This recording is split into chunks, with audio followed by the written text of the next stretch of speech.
following is a special presentation of ABC Sports.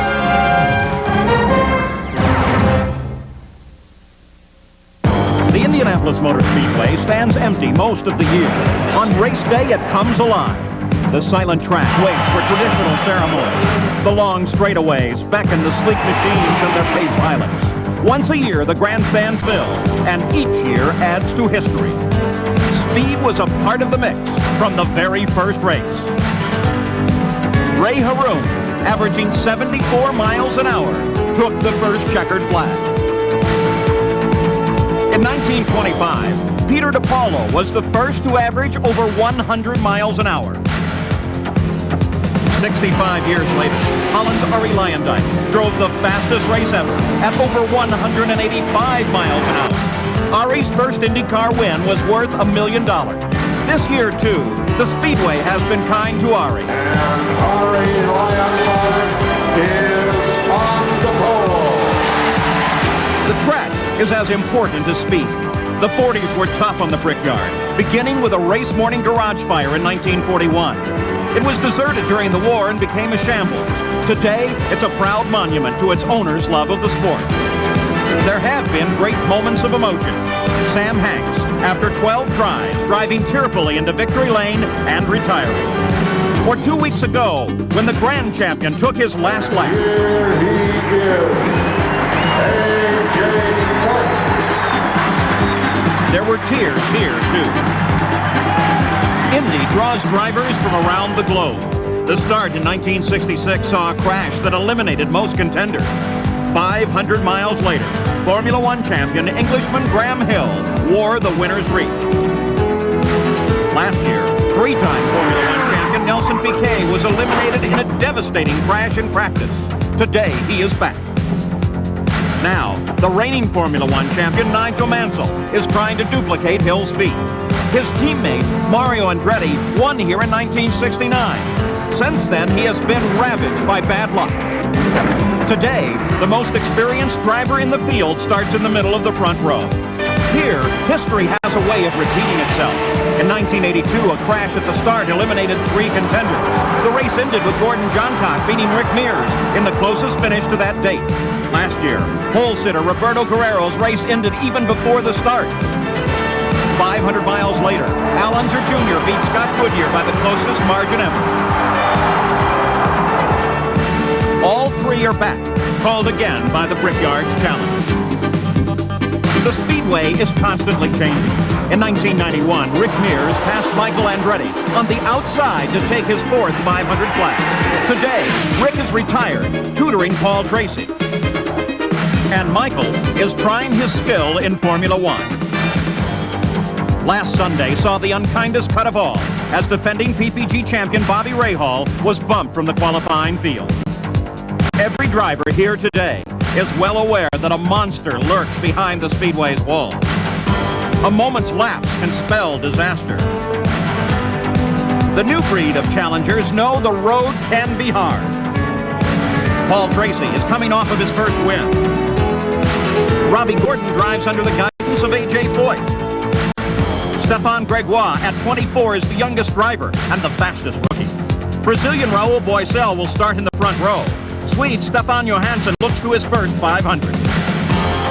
The waiting is over.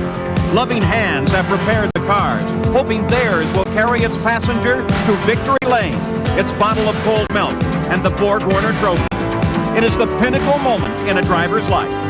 200 laps ahead, an antique silver cup waits for a new name to be added. The challenge of the Brickyard begins again. There are 500 miles to go. Live from the world's greatest race course, the Indianapolis Motor Speedway, it's the 77th running of the Indianapolis 500-mile race. For drivers, this may be the most tense moment of the year, the final minutes before the start of what is dubbed the greatest spectacle in racing. There are so many new faces and new stories this year. We begin with Jack Arute. Paul, the garage of the pole winner, Arie Luyendyk, is empty. His car is already on the line, and Luyendyk is alone with his thoughts in the back. The biggest problem Luyendyk had this morning was bearing the traffic. Heavy traffic made him 45 minutes late to the Speedway. He hopes it's the only problem he has with traffic all afternoon. Let's check in with another story and Gary Gerald. Rare Jack is the rookie who comes to Indianapolis commanding as much attention as Nigel Mansell, the reigning World Formula One champion. He comes here for a day of first, his first time to race on an oval, his first time ever to go the 500-mile distance. He's now here with teammate Mario Andretti, pondering those uncertainties in the Newman Haas garage as we go to Jerry Punch. Gary, last year this Aspen, Colorado resident started from the front row, but last week it took an 11th-hour decision to switch cars, coupled with an electrifying qualifying effort in the final minutes to get the 33rd starting spot in today's field. But in many ways for Eddie Cheever, this may be his most gratifying start to date. Let's check in with Sam Posey. Lynn St. James was last year's Rookie of the Year, but by her own admission, she drove a cautious race, passing few cars. This year, she wants things to be different. If a troublesome misfire that has plagued her car is cured, Lynn plans a very aggressive race. There have been a lot of changes to the track this year, and Bobby Unser is in turn one to tell us how they will impact the way the race is run. Bobby? Last year, we had 3-lane passing. This year, there won't be any, and if they do, it's going to be right here in the grass, which won't work. The passing this year is going to happen at the end of the long straightaways, across the short chutes, and everybody's mind this year is where, when, and how. You'll see, and the drivers will figure out how to do it, I promise. Thank you, Bobby. Today is the most important day in the motorsports calendar. As the clock moves to the start of the engines, a year of dreaming, planning, designing, practicing, and building comes to an end. In the next few minutes, we'll meet the contenders, give you a personalized look at the lineup, and get you up to speed on the latest technological developments. If you don't have a favorite right now, you should be able to pick one by the time the engines start. The IndyCar itself is a unique racing machine designed solely to race this 2.5-mile oval with power plants for the long straightaways. It draws global business concerns, each hoping that their logo will be carried by the winning car. It entices every racing driver to accept its simple 200-lap challenge to drive 800 perfect left-hand turns. But the most spectacular draw of Indy is its fans. The old track has charmed millions in its 82 years. Each year, they or their children or grandchildren return, making this the largest single-day spectator sporting event in the world. For now, they wait. In less than an hour, the focus will be on the starting field. The starting field is made up of 11 rows of 3 cars. We'll start in the back with 33rd position. Eddie Cheever started last year on the front row. This year, Eddie was bumped out of the field, but then re-qualified in the last hour with a totally different car supplied by another team. Belgium's Didier Taze was a surprise last-minute qualifier. He'll be driving the Hemmelgarn Buick in his third 500. Jim Crawford has led the 500 8 times. He's best known as a development driver for the Buick engine, but this year he drives a Chevy for drag racer Kenny Bernstein. The Scotsman suffered leg injuries in 1987, but he still runs Indy every year. In the 10th row, a sophomore and 2 veterans. Willie T. Ribb starts his second race from the outside of the 10th row, driving for Walker Motorsports. Jeff Brabham is a 4-time GTP champion in his 10th Indy 500. His father, Jack Brabham, brought the first modern rear-engine car here in 1961. Now it's a museum piece for Jeff to enjoy. Davy Jones excels as an endurance sports car racer. This is his third Indy 500. In the 9th row, one of 5 rookies, a sophomore and a veteran. Dominic Dobson is driving the only Galmer in the field. It's the same chassis type that won last year. Hiro Matsushita of Japan is back for his second race. He missed last year after breaking his leg in practice. Rookie Robbie Gordon is driving for A.J. Foyt. In the Indy cars, he finished third this year in Australia. His background is off-road racing. In 1989, he won the Baja 1000 with a 17-hour solo drive. 3 times he's hit the wall in practice this May. But with A.J.'s guidance, Robbie is ready. And Robbie Gordon is in A.J. Foyt's garage area. Your final thoughts, Robbie. A tumultuous month for you, but now it's down to your first Indy 500. Well, it gets started here in a few minutes, but, I know the first 400 miles doesn't mean much. It's the last 100 that does, and it's the last lap that means the most. So we got a pretty good game plan. We're going to stick by it and see what happens. Paul, the crew has faxed in a message to Robbie Gordon from their Houston, Texas place, and it says, race day, be sure to be cool and fast and stand on the gas. Robbie Gordon, one of those, is ready. 38 minutes to the start of the engines. 26,000 horsepower. The combined power of those 33 will roar to life. Sports exclusive coverage of the Indianapolis 500.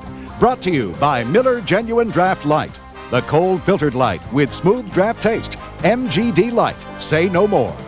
By A1 Steak Sauce. A1, it's how burgers are done. By the Heartbeat of America, Chevrolet, and your local Chevy dealer. And by Goodyear, #1 in tires. In this massive crowd are many fans hoping that Mario Andretti will score a win today. Mario won from the center of the front row in 1969. Last year, Eddie Cheever was the first driver to finish the 500 miles from that position since Mario's win. We continue our look at the starting field in the 8th row. John Andretti's legacy is racing. His uncle is Mario. His godfather is A.J. Foyt, his car owner. This year, he came to Indy without a ride, test hopping for other drivers. Lately, John has satisfied the need for speed by racing a top fuel dragster in NHRA. Al Unser in the 80 car is the only active four-time winner. He won his first Indy in 1970. Last year, his son added his likeness to the Borg-Warner Trophy as the first father-son combination. Tony Bettenhausen is continuing his family's drive in a 93 Penske Chevrolet. But this year, Tony is both an owner and a driver. To the outside of the 7th row is Lynn St. James. This sports car graduate is in the spirit of the American woman number 90. Last year, her spirit and drive helped Lynn add her name as the first woman Rookie of the Year at Indy. Wisconsin's Stan Fox is a top midget driver. Today he starts his 6th Indy 500 in the middle of row 7. Jimmy Vasser began racing Formula 4. This is his 2nd Indy 500. In the 6th row, Gary Bettenhausen continues his search for an Indy 500 win in his 21st race. His close-knit family lives near the Speedway in Monrovia, Indiana. Gary took a scary ride on his first qualifying run.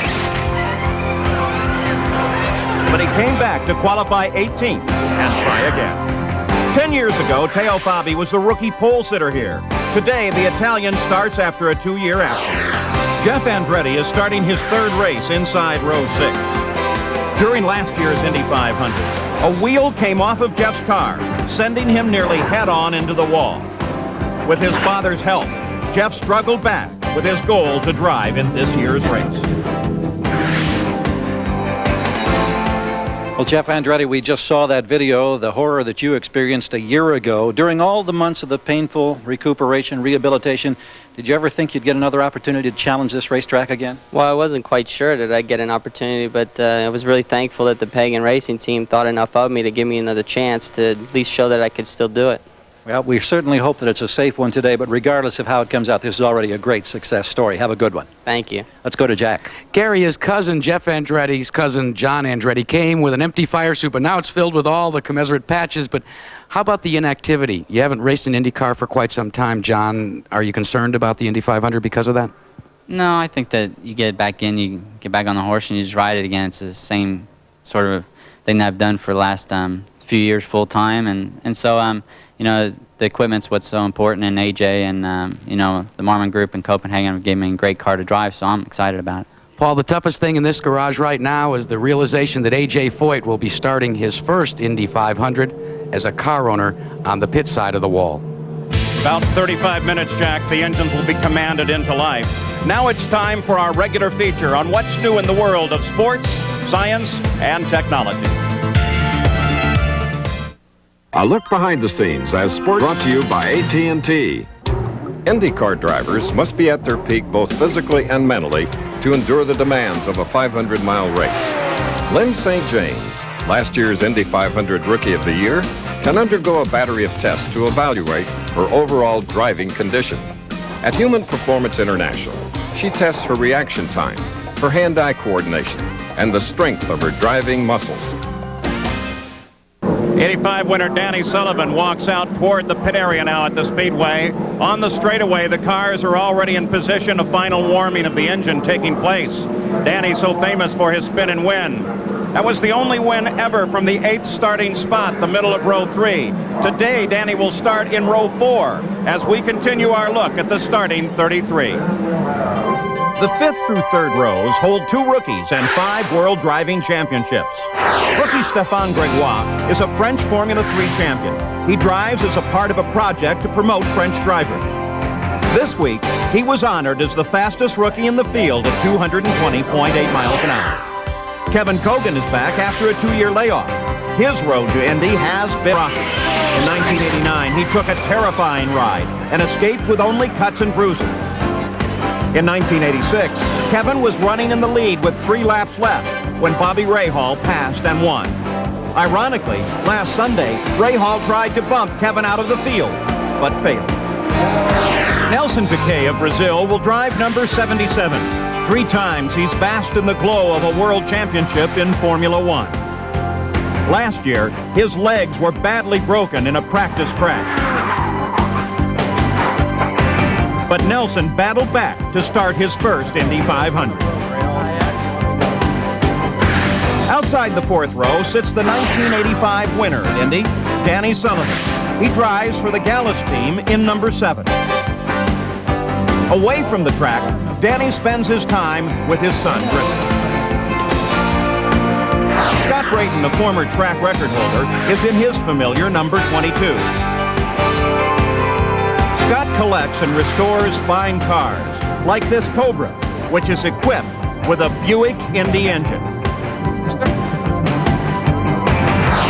Roberto Guerrero will start the 40 car from the inside of row number 4. The pole sitter last year, Roberto spun on cold tires during the pace lap and was eliminated before the start. He and his wife Katie have 2 young sons, Marco and Evan. This winter, their first daughter, Haley, was born. 2-time world champion Emerson Fittipaldi is the senior driver for Roger Penske. The Brazilian was the first $1 million winner here in 1989. Socially, Emo prefers the company of his wife Teresa and his children. The center of the row finds the reigning world champion Nigel Mansell driving for Carl Haas and Paul Newman. Nige made the red number 5 famous in Formula 1. Like most Britishers, he is an avid seaman piloting Lionheart. With help from his best friend Greg Norman, he is a scratch golfer. But first and foremost, he is a family man who loves a day with the kids at the soccer field. After winning this year's first race in Australia, he crashed hard at Phoenix, requiring surgery.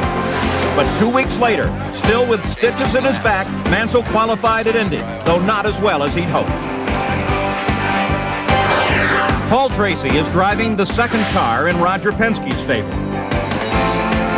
This young Canadian has always wanted to race, and always won it.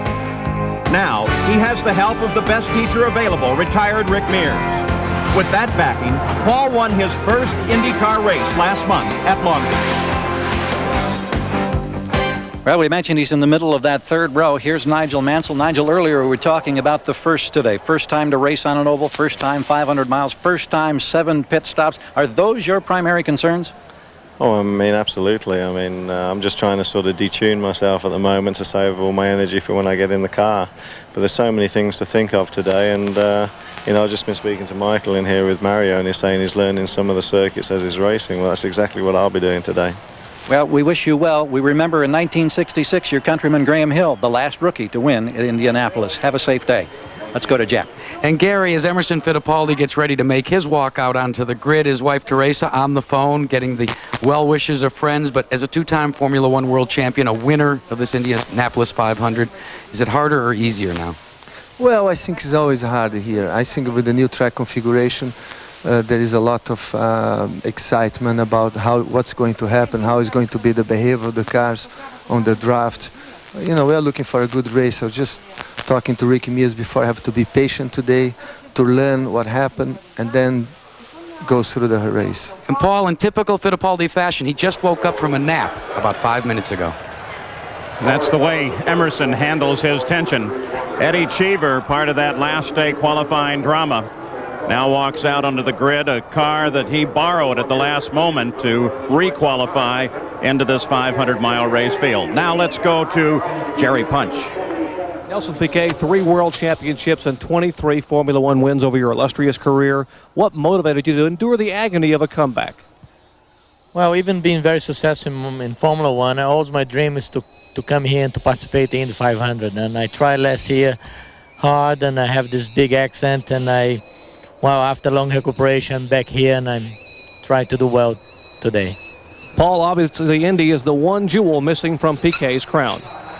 Perhaps this will be the day that he adds it. Pole sitter from last year, Roberto Guerrero, his wife Katie joining him, and his walk out through the pit area, now crowded with fans and well-wishers. 9 Formula One champions have driven in the 500 since Alberto Ascari first ran in '52. 4 have won. 7 world championships are in the field today. 26 minutes to go. The Gallus Racing Pit Crew of Al Unser Jr. and Mario Andretti's Newman Haas Racing Pit Crew were the 2 finalists on the day's last run. 6 men are allowed over the wall to change 4 tires and simulate a refueling hookup. Elapsed time in the pits determine the winner. Problems in Mario Andretti's pit with a right front tire change and a flawless stop for the Gallus Racing Crew with a time of 13.1 seconds won them the championship and a first-place check for $25,000. We're back live at Indianapolis. Paul Tracy, a brand new father. His first child, Alicia, was born Thursday. He missed Carburation Day for the birth of this daughter, the first for he and his wife, Tara. The furthest anyone has started back in the field and won is 28th. No one has won from the last row. A majority of wins, 27, have come from the first 2 rows. Our final look at the starting field takes in the first and second row. In row 2, a veteran, a rookie, and a champion. The rookie is ex-Formula One driver Stefan Johansson. This handsome single Swede is also an artist. He designs a beautiful set of signature watches. In the center of row 2 is the defending champion, Al Unser Jr. In 1989, while battling Emerson Fittipaldi in the final laps, he hit the wall.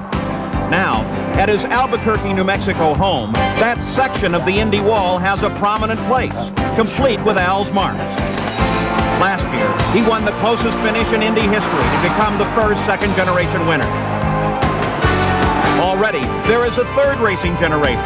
They call him Mini Al, and with the guidance of his dad and granddad, he's getting ready to race. Inside the second row is the other player in last year's record finish, Scott Goodyear, driving for Derek Walker.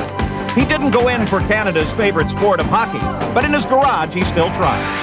In the first row, 2 former winners and a hungry veteran. Outside is Raul Boisel of Brazil, driving for Dick Simon. Like his 2 brothers, he started as a show horse jumper, but preferred the louder life of motor racing. In the center of the front row is Mario Andretti, at age 53, starting his 28th Indy. Who would have guessed that the little Italian boy would grow up to win in 1969? Now, that 24-year-old race car is a museum piece, but Mario just keeps on racing. Arie Luyendyk is the pole sitter, driving for Chip Ganassi. Arie's only IndyCar win came here in 1990. This is his first career pole position. A man of style and grace, he owns an art gallery that focuses on racing in downtown Indianapolis. He and his wife, Mika, have 2 children, but the family is soon to double. Mika is expecting twins. In the middle of that important front row, Mario Andretti, you've been the fastest man this month. You're one of the favorites. As a man who's had more than your share of tough luck, does that favorites role create a special pressure?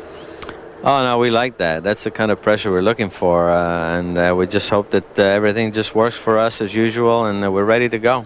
Well, in years past, of course, his son Michael had been his teammate. Now he runs in the Formula One circuit. How much do you miss not being in this race for the first time in 10 years? Well, definitely being here, you miss it. You know, you just feel like I should be suited like him and ready to go. But it's just a strange feeling, but we're just going to be here cheering him on. Family Andretti, ready to go for it, Paul.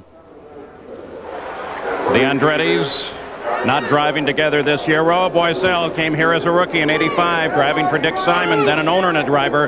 Now he's back, and he has his finest opportunity to score. He starts from the outside of the front row. Here's Jack.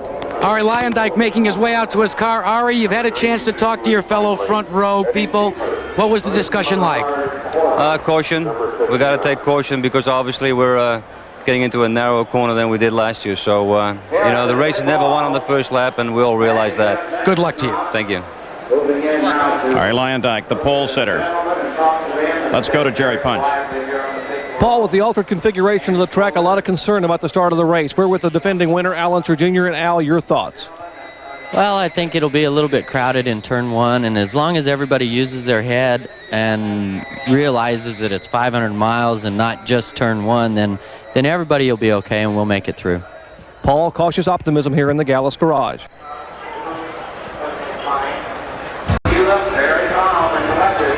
Scott Goodyear, second in last year's race, begins his long walk out toward his team. This is his 4th Indianapolis 500. He's been an instructor. He's instructed such people as Paul Tracy.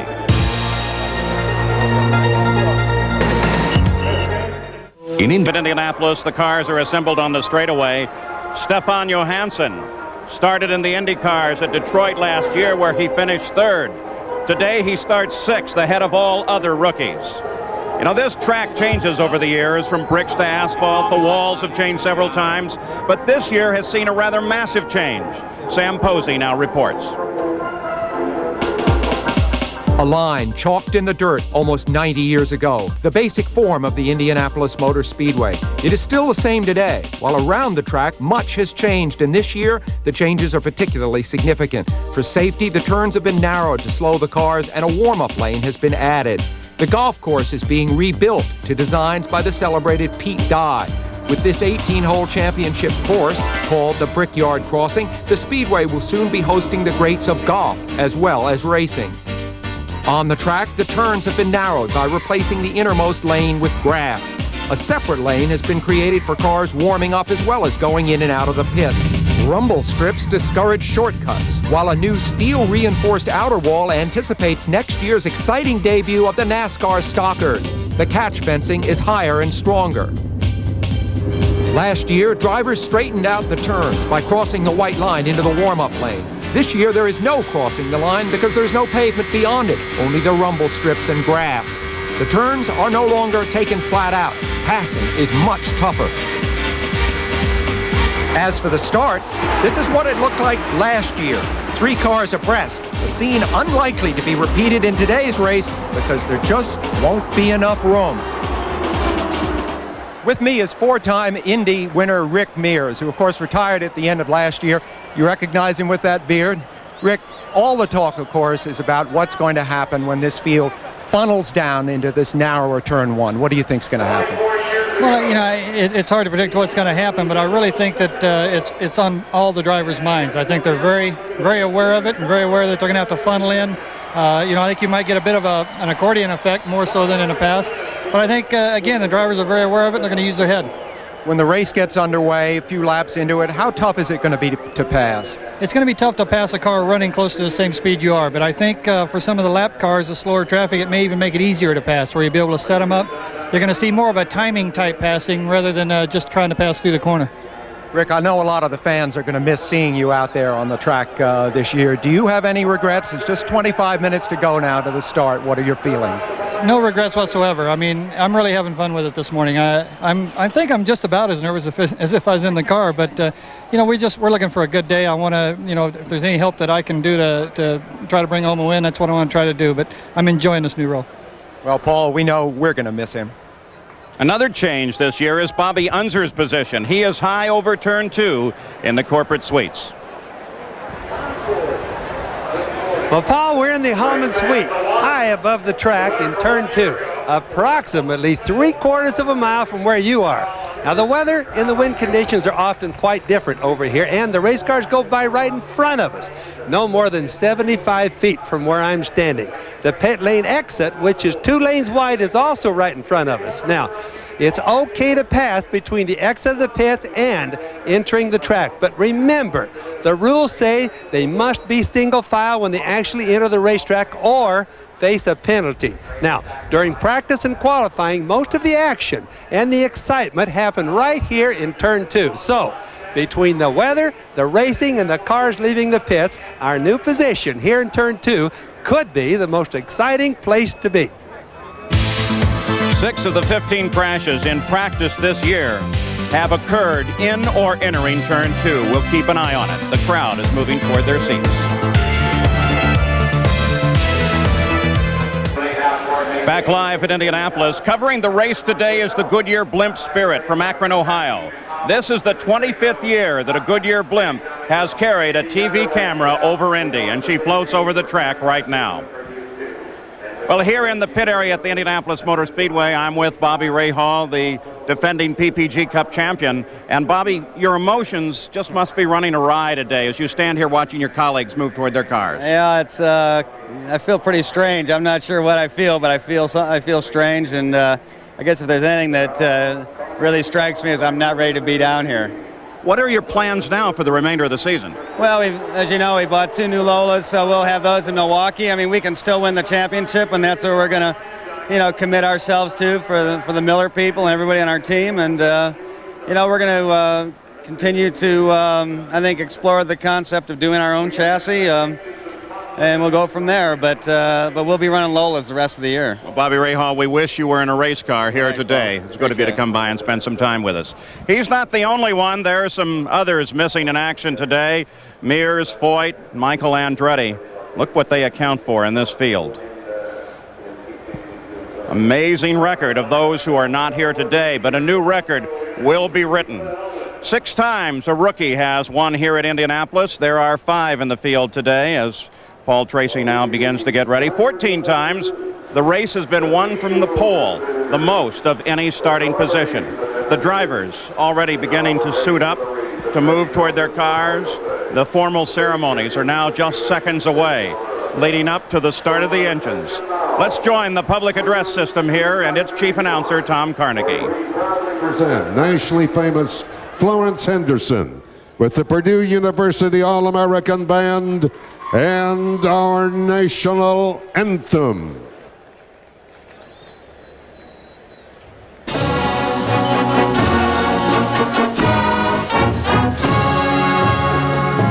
Oh, say can you see by the dawn's early light what so proudly we hailed at the twilight's last gleaming, whose broad stripes and bright stars through the perilous fight for the ramparts we watched were so gallantly streaming, and the rocket's red glare, the bombs bursting in and gave proof through the night that our flag was still there. Oh, say does that star-spangled banner wave o'er the land of the free and the home of the brave.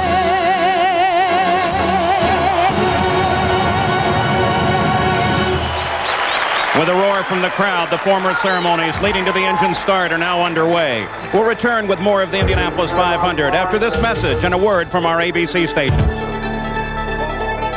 Gentlemen, would you please remain standing for a moment? We ask your silence for a moment. On this Memorial Day weekend, we pause here in a moment of silence to pay homage to those individuals who have given their lives unselfishly and unafraid to make it possible for us to witness as free men and women the world's greatest sporting event. We also pay homage to those men and women who have given their lives unselfishly and without fear to make racing the world's most spectacular spectator sport.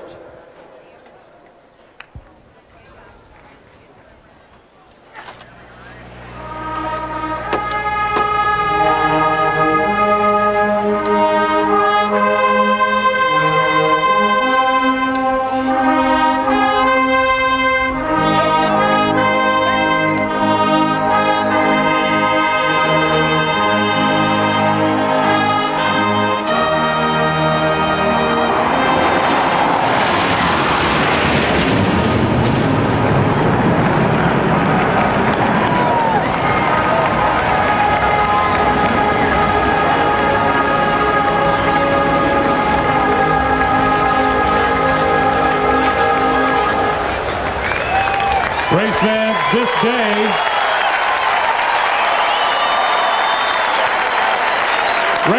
this day is all about magical moments.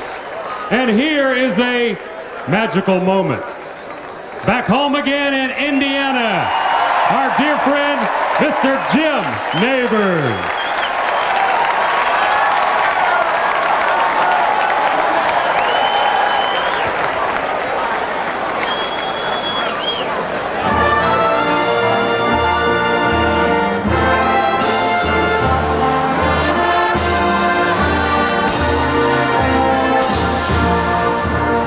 Back home again in Indiana, and it seems that I can see the gleaming candlelight still burning bright through the sycamores for me. The new morn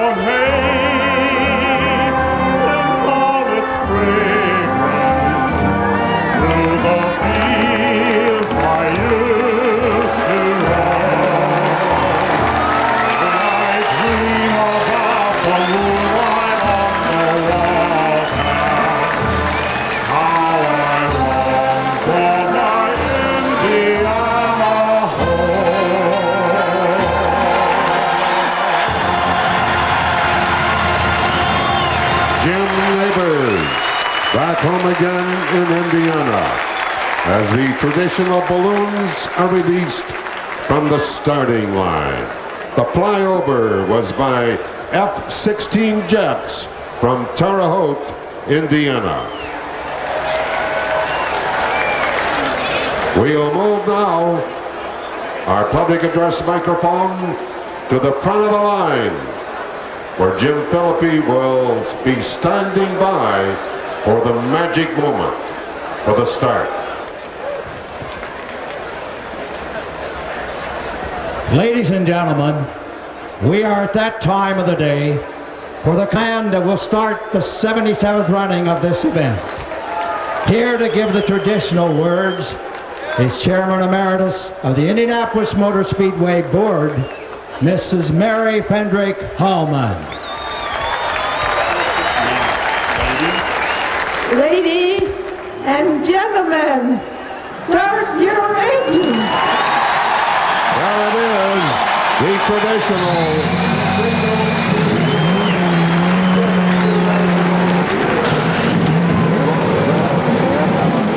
representative of the engine start. Each roars out a challenge now. The drivers anxiously watch their dash displays. Any sign of trouble will crop up there first.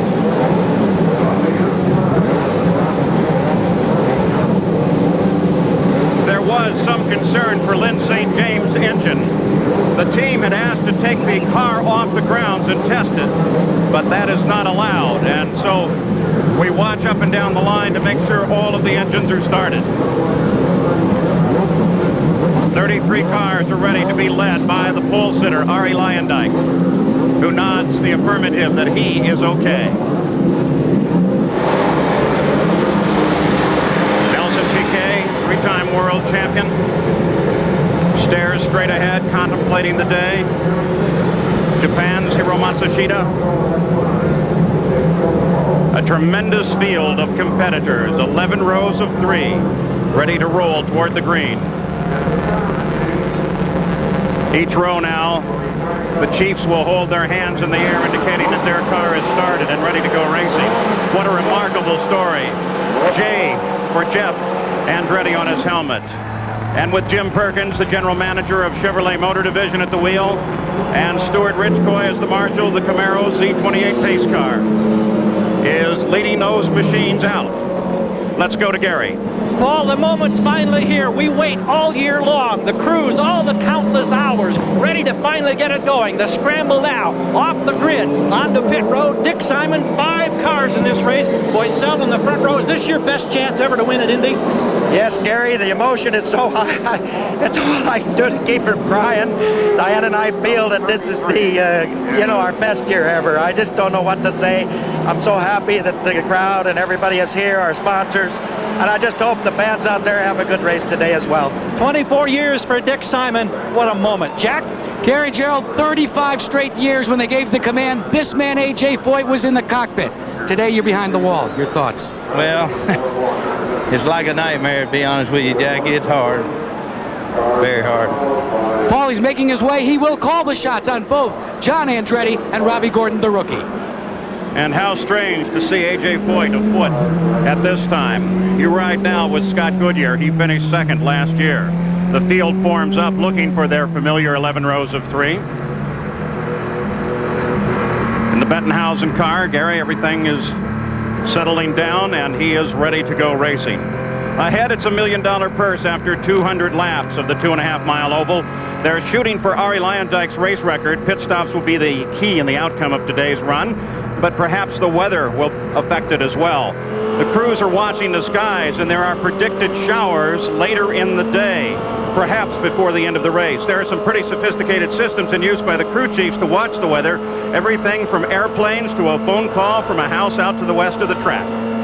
Now, there's a new twist in the pit rule speed limit this year. Here's Jack Arute. Paul, for the second time in 2 years, there will be a 100-mile-an-hour speed limit on pit road in green and caution. Starting at the entrance to pit road and all the way down, there will be radar guns and display boards. If you violate the 100-mile-an-hour limit, you will be penalized. But they won't measure it by the radar guns. They'll use the onboard transmitter that does the scoring. They say the severity of the violation will determine the severity of the penalty. We'll have to wait and see. The IndyCar rules are designed to limit some technology in favor of the driver input. As you look over Danny Sullivan's right shoulder in a live onboard camera shot, here are the chassis rules. The engines are 161 cubic inches enhanced by a single turbocharger. And of the chassis in the field today, well, the Lolas dominate. They are customer cars. The Penske's and the Galmer are limited edition specials. And with 3 basic engine designs dominating the race, the V8 Chevys, the Fords, and the V6 Buicks, or their later models, the Menard. You're looking at one of our 6 onboard camera shots as Danny Sullivan works his way across the start-finish line and down toward turn 1.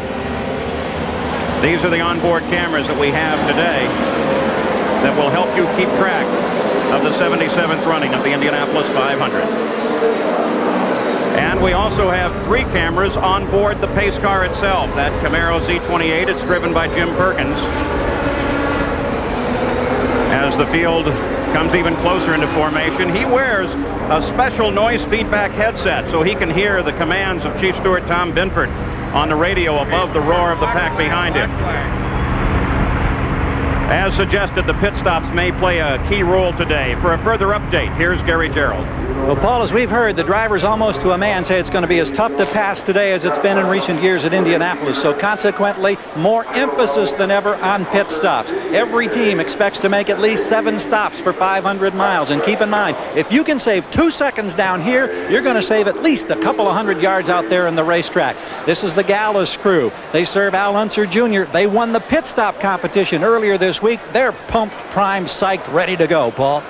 Because of the importance of those pit stop placements, some teams have even hired tacticians. Here's Jerry Punt. Exactly, Paul. The average IndyCar race about 200 miles and typically 2 pit stops. As Gary just told you, you can expect that to escalate to 7 or more today. That's why many teams like Tony Bettenhausen's have hired race day tacticians. That's Steve Horn you're looking at there, the man back in 1986 who made the calls for Bobby Rahal and True Sports Racing when they won it all. Paul? Steve Horn watches down the track. There are, in this race today, 6 former winners, accounting for 9 different wins. Al Unser Sr. is the all-time lap leader with 629 leading laps. He is also a 4-time winner and the oldest driver in the field. Yesterday, he turned 54. The youngest rookie in the field is Stefan Gregoire, who turned 24 2 weeks ago. The oldest rookie, Nelson Piquet, who is 40. And now, let's take a last look at the starting field of 33 cars ready for the Indianapolis 500 as the pace lap is now underway. All of these drivers agree that the first laps are critical. It is often debated as to whether to start on the inside or the outside of the front row and which makes for a better start. As the green unfurls, counting today's rookies, 601 drivers will have answered the Brickyard's challenge in 77 races. And for the first time, the Speedway has an honorary starter to wave the green flag. The Speedway president, Tony George, has asked Nick Finoro, a former racer and a starter for all other IndyCar events for the past decade, to help send them on their way. This has been Nicky's lifelong dream. We wish him luck here today. So they come off the second turn on the pace lap and will soon fall into their familiar rows of three, paced by Arie Luyendyk. You look at the front row, Mario Andretti to the center. To the far left is Raul Boesel. A moment now to begin to anticipate the start of this race. They have been cautioned to be so very careful.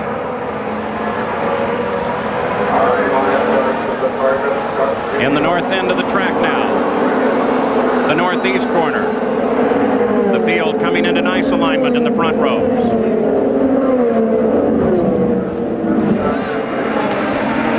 On board with Al Unser Jr. Some stragglers toward the back, but the rest of the field comes off the fourth and final turn. The pace car is already rolling on the pit road. The cars now begin to accelerate. They look for the green flag.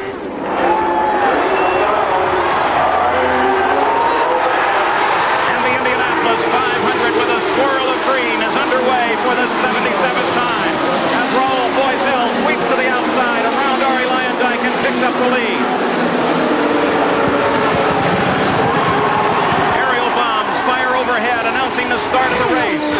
Carefully the rest of the field picks their way through the second corner and onto the long backstretch. Boesel continues to accelerate and pulls away from Luyendyk.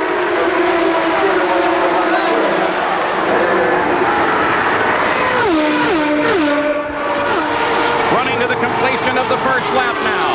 Raul Boesel heading onto the home stretch. Chased by Luyendyk. And Raul Boesel will lead the first lap of the Indianapolis 500. Then Luyendyk. Then Mario.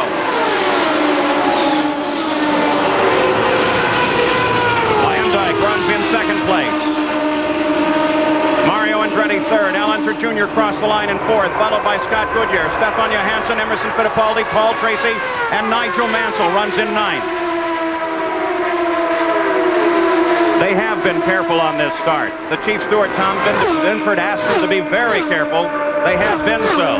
We expect the pace to pick up as they begin to string out. Single file, there's the defending champion. He is in fourth place.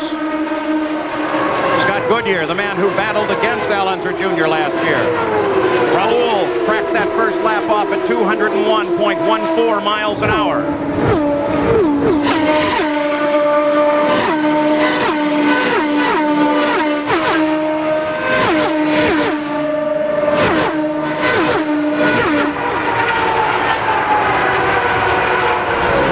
With a tremendous charge now, Raul Boesel has thrown down the gauntlet. He is ready to lead and, if possible, win the Indianapolis 500-mile race.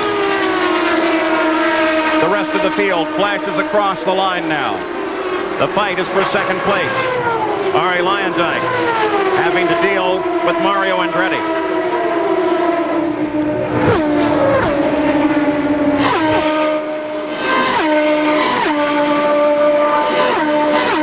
Three laps into the record book, and the pace picks up.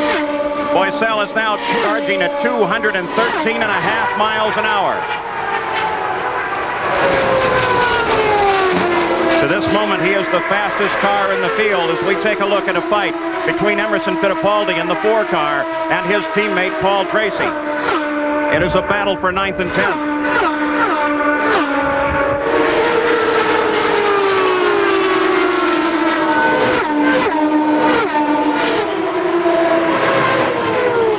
The two Penske cars are a study in contrast. Emerson Fittipaldi, the veteran, Paul Tracy, the rookie. Both took it carefully at the start. They will not be dicing with each other for position yet with the idea of beating the other man. Still, it's in the early stages of the race. Caution and careful thoughts reign. Now that battle on the backstretch. They just flashed past Bobby Unser. Bobby, a nice clean start. start. They really behaved. Well, they certainly did, Paul, and one of the things that I noticed was how careful everybody, and I mean that literally, everybody was at the start. But after about 2 or 3 laps, we watched a little bit of dust quit rising out of the track. They're on it now. Boycell, of course, is pulling away just a little bit, but believe me, they're hurrying.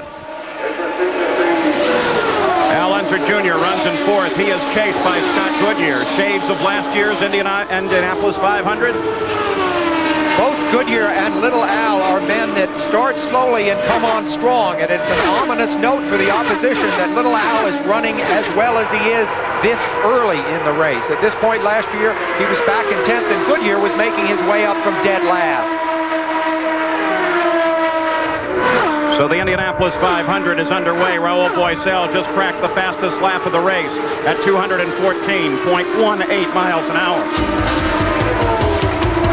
So in lap number 5, Raul Boycell is leading the Indianapolis 500, the second time in his career. We'll be back. Back live at the Indianapolis 500, I'm Paul Page. We watch a battle for 4th between the defending champion Al Unser Jr. and his nemesis of last year, Scott Goodyear. They have been closing on the track. Last lap speed on the Valvoline speed chart as we keep track of this race. The view backwards from Al Unser Jr. Fastest lap thus far at 214.184 miles an hour. Eerie similarity to the last year. What, of course, is different is that the track is so substantially changed that the turns are narrower. You see the grass there on the inside where there used to be an apron.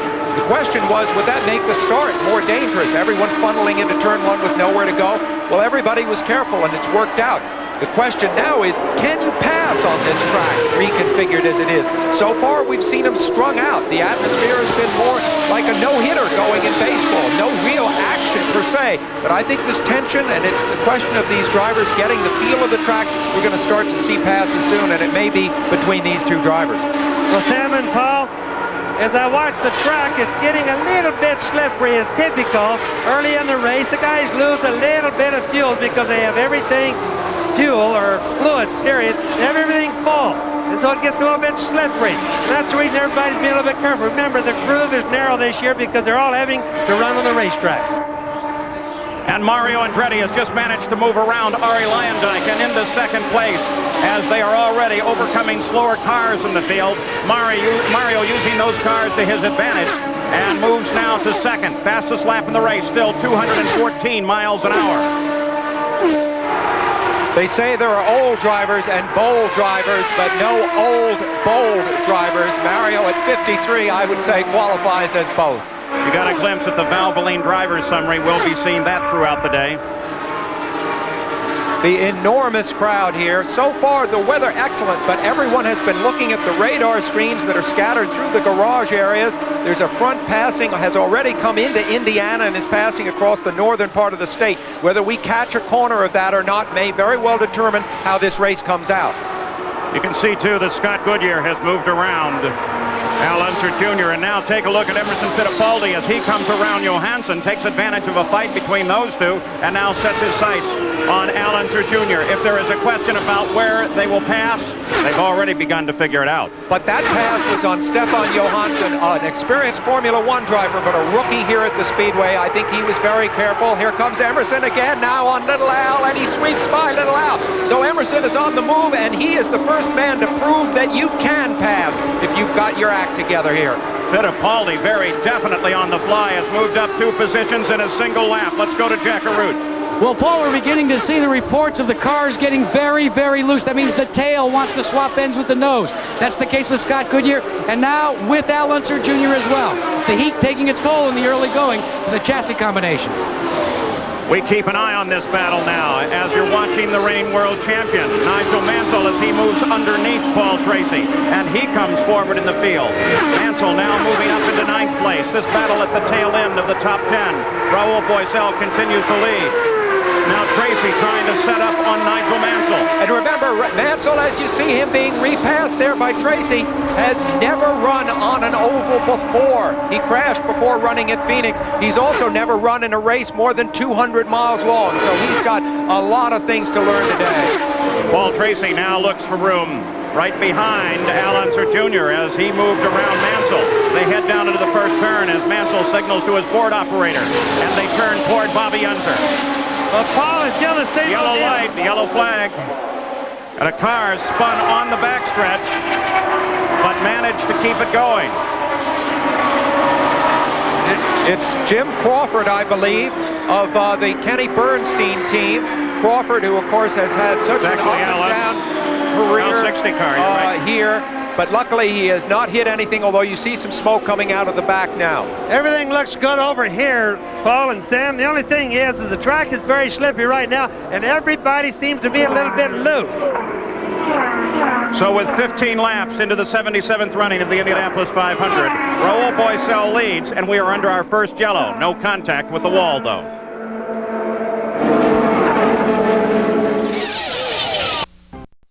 Valvoline, and by cold filtered Miller Genuine Draft. Get out of the old, get into the cold.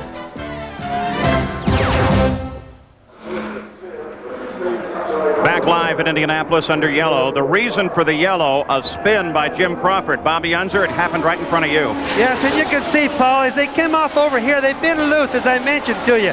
Jim Crawford's rear end was just loose. They've lost a lot of fluids in the cars, and the track is just slippery as you come off here. Now we can watch him in slow motion. He's coming through there. There he is, second car from the back. There you can see the rear end just slowly came around. Now, if you're going to have a spin, you couldn't have a better one than that. Now here's a replay in slow motion. Watch him, second car from the right there. There's Jim Crawford. He was below the groove, which means that he was running low because it's a little bit loose. See, all the smoke comes around, it anchors itself, the front end comes back around. Now let's go to Jack Arute. He has a report on the leader. No, I don't. Right down the radio. No. Let's go instead to Jerry Punch. Jim Crawford came in minutes ago, and take a look at the tires that came off his car. When he spun here, the right front tire and the left front tire both eaten away at 200 miles an hour. That's what's left of the tires. Crawford, by the way, has no radio communications with his crew. Let's check in with Jack Arute. Well, Gary, the leader, Raul Boesel, came in, and it was a lucky yellow because they pulled this out of the radiator area, and you know what in the heat this could do. But Dick Simon, there is some talk that Mario Andretti is complaining that maybe Raul passed him on pit road. What's the situation? That is legal as long as he doesn't exceed 100 miles an hour. In the pits, it is still the same as the race course, and when Mario was slowing down for his pits, he should be able to pass him. There you have it, Paul. Dick Simon, first time a Dick Simon-owned car has ever led at Indy when Raul took the lead there. ABC's Wild Thing Weekend continues tonight when Jamie Lee Curtis and Kevin Kline star in A Fish Called Wanda. And then tomorrow night, African Beasts go wild in The Race for Life, and John Belushi goes wild in Animal House. That's all tomorrow here on ABC. Well, Kevin Cogan will lead the pack around as the leader of the race. He did not go into the pits, one of very few that did. For an update on Al Unser Jr., here's Gary Gerald. Taking advantage of the yellow, the Unser crew came in, changed tires, added fuel. They took 2 full turns on the front wing. He was complaining, as Jack mentioned earlier, that it was loose. They've hopefully addressed that. Both Penske cars in adjacent pits, Fittipaldi and Tracy in, everything routine for them, Paul. Kevin Cogan, Al Unser, John Andretti, and Robbie Gordon have not come into the pits. Dominic Dobson just has. So already the tactics of this day are beginning to play, and Sam the Cloud has been clouding up the sky just a little bit. Yes, the rules are that the race must go half distance, which is 100 laps, plus 1 lap. There's Kevin Cogan. Before it can be an official race. It can, of course, be restarted if the officials, led by Tom Binford, think that the track will dry out before the end of the day. But that's all conjecture right now. We've got a race on our hands. Well, so far, I can see from turn 2, Sam and Paul, a long way to the west, and we don't have any rain in sight. I realize it's getting a little cloudy, but they're not rain clouds yet. It's extraordinary to see Kevin Cogan back in the field at all, much less leading the race after his horrific crash 2 years ago and his very difficult rehabilitation period. A lot of pain suffered by this man. Great determination as shown by Kevin Cogan to be back in the field. Green to the front row is green to the field, and already there is a battle underway at the front as Kevin Cogan leads them down. Al Unser now, he runs in second place. His car very similar to Crawford's and Guerrero's. You'll be able to tell it by the blue nose wings on the car. There's Raul Boisel as he now tries to work his way through the field. Mario Andretti sits just in front of him. They're actually in 4th place, battling for 4th right now. And the car they're passing there, you see Mario go underneath John Andretti in the black A.J. Foyt car.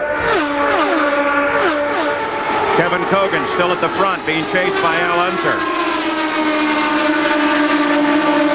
Most of the guys have probably made adjustments to their wings. We couldn't see them all when they came in, Paul and Sam, but they've made adjustments to them, and so far right now, just one time, they look a little better through here.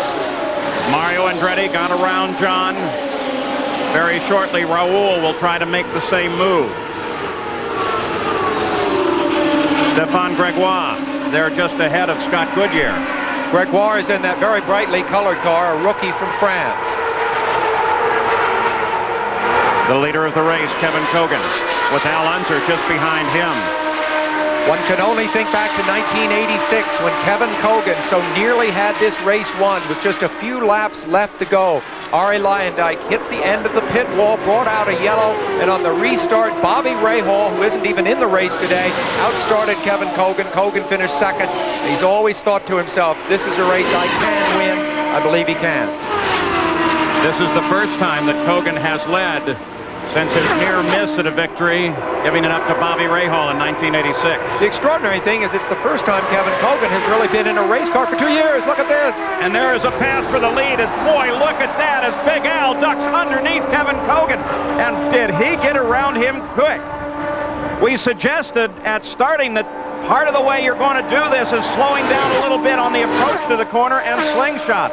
And Bobby Unser looked like what they did there. Well, they certainly are, Paul. You're gonna watch as the race goes on that the strategies are really going to come out in passing, and we're going to see some ingenious passing from one time to the other. And Raul Boisel on the pit road. No indication as to what this stop may be for. He refueled during the yellow flag. This could not be a planned stop. A stop and go. It's an assessed penalty, it looks like. Now they ran him in and out quickly. Appeared to check something, and you saw a little puff of wheel smoke as he came out the I think that was serving the penalty that he might have incurred passing illegally as he left the pits. I think that was our story. That is the confirmation as we watch Al Unser. Al Unser, of course, a 4-time winner, the only active 4-time winner now in business. A.J. Foyt having retired earlier this month, and of course, Rick Mears retiring at the end of last year. This is the man, the only man alive right now that could win 5 Indianapolises. Of course, he finished a brilliant 3rd here last year. Paul, I think that one of the most amazing things that I'm seeing right now is the speed that Big Al is doing. If you notice that Kogan's behind him, but right behind Kogan is Mario Andretti. Now, Big Al was running back around 18th. Now he's able to lead the race. Big Al's been running laps at 211 miles an hour. Whereas Boisel had been able to crank out laps at 214. Valvoline driver summary on Al Unser, the senior Unser. Bobby, does he have a specific game plan? Has he shared it with you? Paul, I don't think he does. In fact, these new mechanics he's never worked with before, and I think it's just all new to him, and they're just figuring it out last night.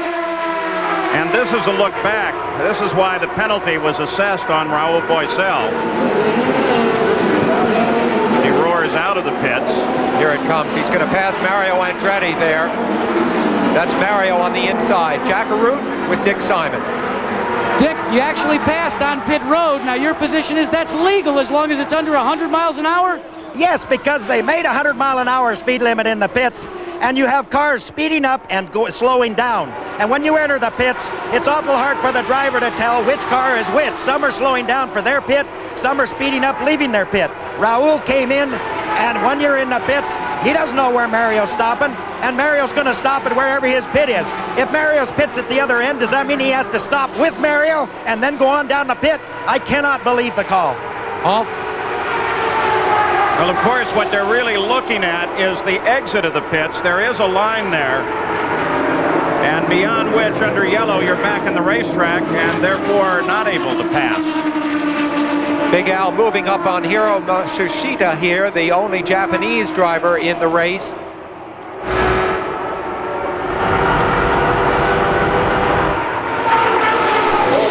Al Unser still in front, keeping an eye on Paul Tracy, who runs in 10th place. Remember that Big Al has not made a pit stop. That's a factor here in considering his lead. I think we can, Sam and Paul, I think we can kind of get an idea by little Al. They took 2 turns out of his front wing. This is generally probably what happened to all the cars. What that means is that the cars were loose in the rear, or they were oversteering going in. And that's probably made a whole bunch of them a lot better right now. Keeping an eye on Paul Tracy, closing in on the number 3 car. And the indication is now that there will be another penalty assessed very shortly on rookie Stefan Gregoire. That is also a Dick Simon-owned car, incidentally, so lightning seems to be striking the 5-car Simon stable, at least early in the game. 28 laps are now complete. Paul Tracy, a brand new father, missed the final practice day on Thursday because of the birth of his daughter. Now in this race, doing everything he can to play catch-up as Nigel Mansell just moves around him. Let's go to the pits and get this update from Jerry Punch. We're with Brian Barnhart, the crew chief for Al Unser Sr. And Brian, you made the call not to pit. Why? We wanted to try and get a little bit ahead of everybody on track position, take a gamble early in the race and see if it's going to pay off for us or not. Starting in the back, we had to work our way up through the field. It looks like we can only go about another 2 laps. So pit stops in 2 laps for the leader, guys. You know, I have to think that that's going to be a bad decision. I sat with little Al last night. We talked about this for a long time. And unfortunately, it's something early in the race that you don't want to do, is have to pit under the green when everybody else is pitting under the yellow.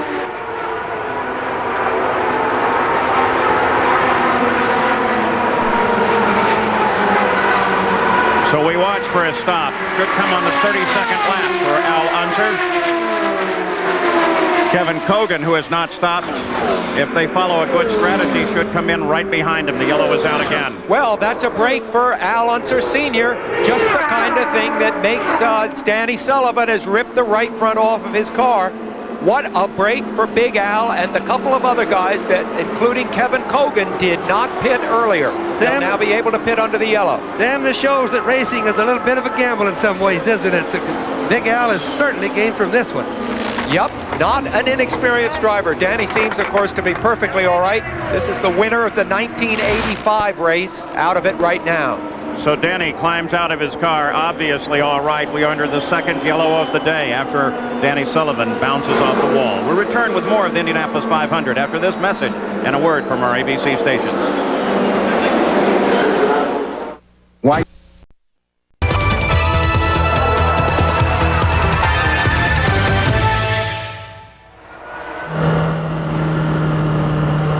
Two laps are complete at the Indianapolis 500. We are under our 2nd yellow of the day, the yellow for Danny Sullivan, who has been in his 5th crash in 11 Indy 500s. He is okay, but Bobby Unser, this could be the definition of push, huh? Well, Paul, this one, as we look at it,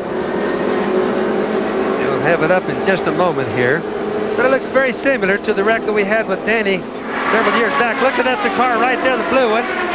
Now we'll do it another time, and you watch, it just turns loose and goes out to the wall. Here's regular speed again from in-car. Now you watch him, watch his hands on the steering wheel. Now Danny, the thing's really strange. We know that the front end just let go, probably from track conditions changing, oil, water on the track, and etc. But the strangest thing, there he is to the right, coming out, and you can see once he hits the gray stuff, it just literally goes to the right. But he never turned the wheel further, trying to get the car back on the racetrack. So it looks very similar to one they did before. Here's the changes in the track. You can see right front tire hits the gray in the racetrack, goes right on out. You can see the magnesium right front wheel hit the wall, the fire come off of it. Thank God there's not much wrong with it other than a bent right front. Almost a replay of Danny's accident in 1988. Well, under the yellow, Mari Andretti has picked up the lead. We will continue under the yellow for several moments, and we'll be back. Esports exclusive coverage of the Indianapolis 500.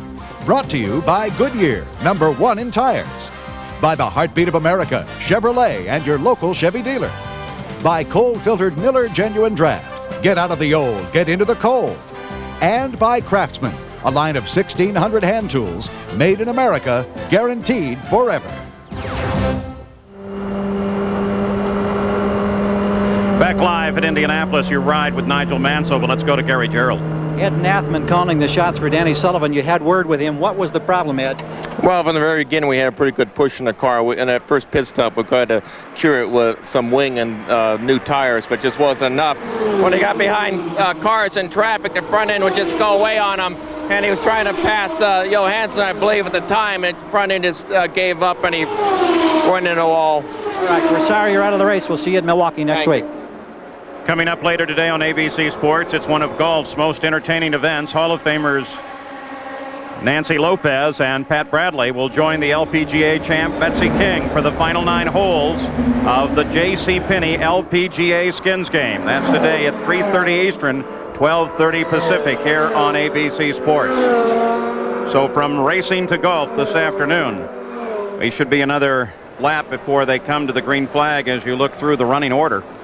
The remarkable Mario Andretti in the lead for the 11th time in the 28 years that he's run here at the Indianapolis Motor Speedway.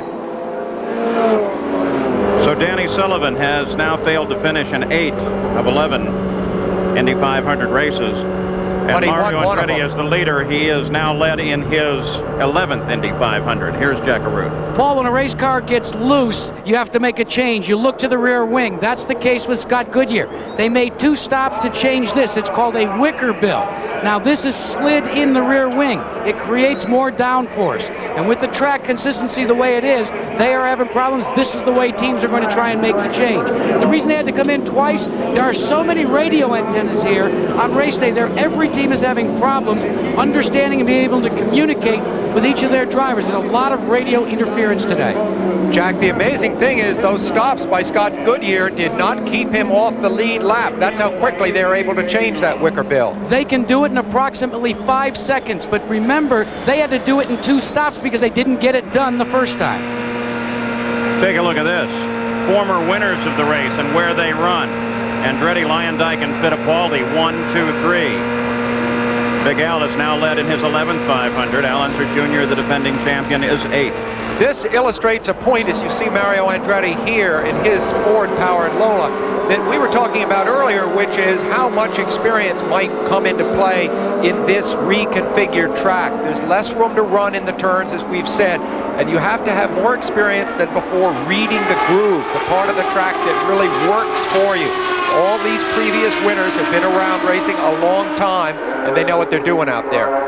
Nigel Mansell answers Dwayne Sweeney's green flag. You saw him start to pick up the pace, but at the front of the field, that's Mario Andretti.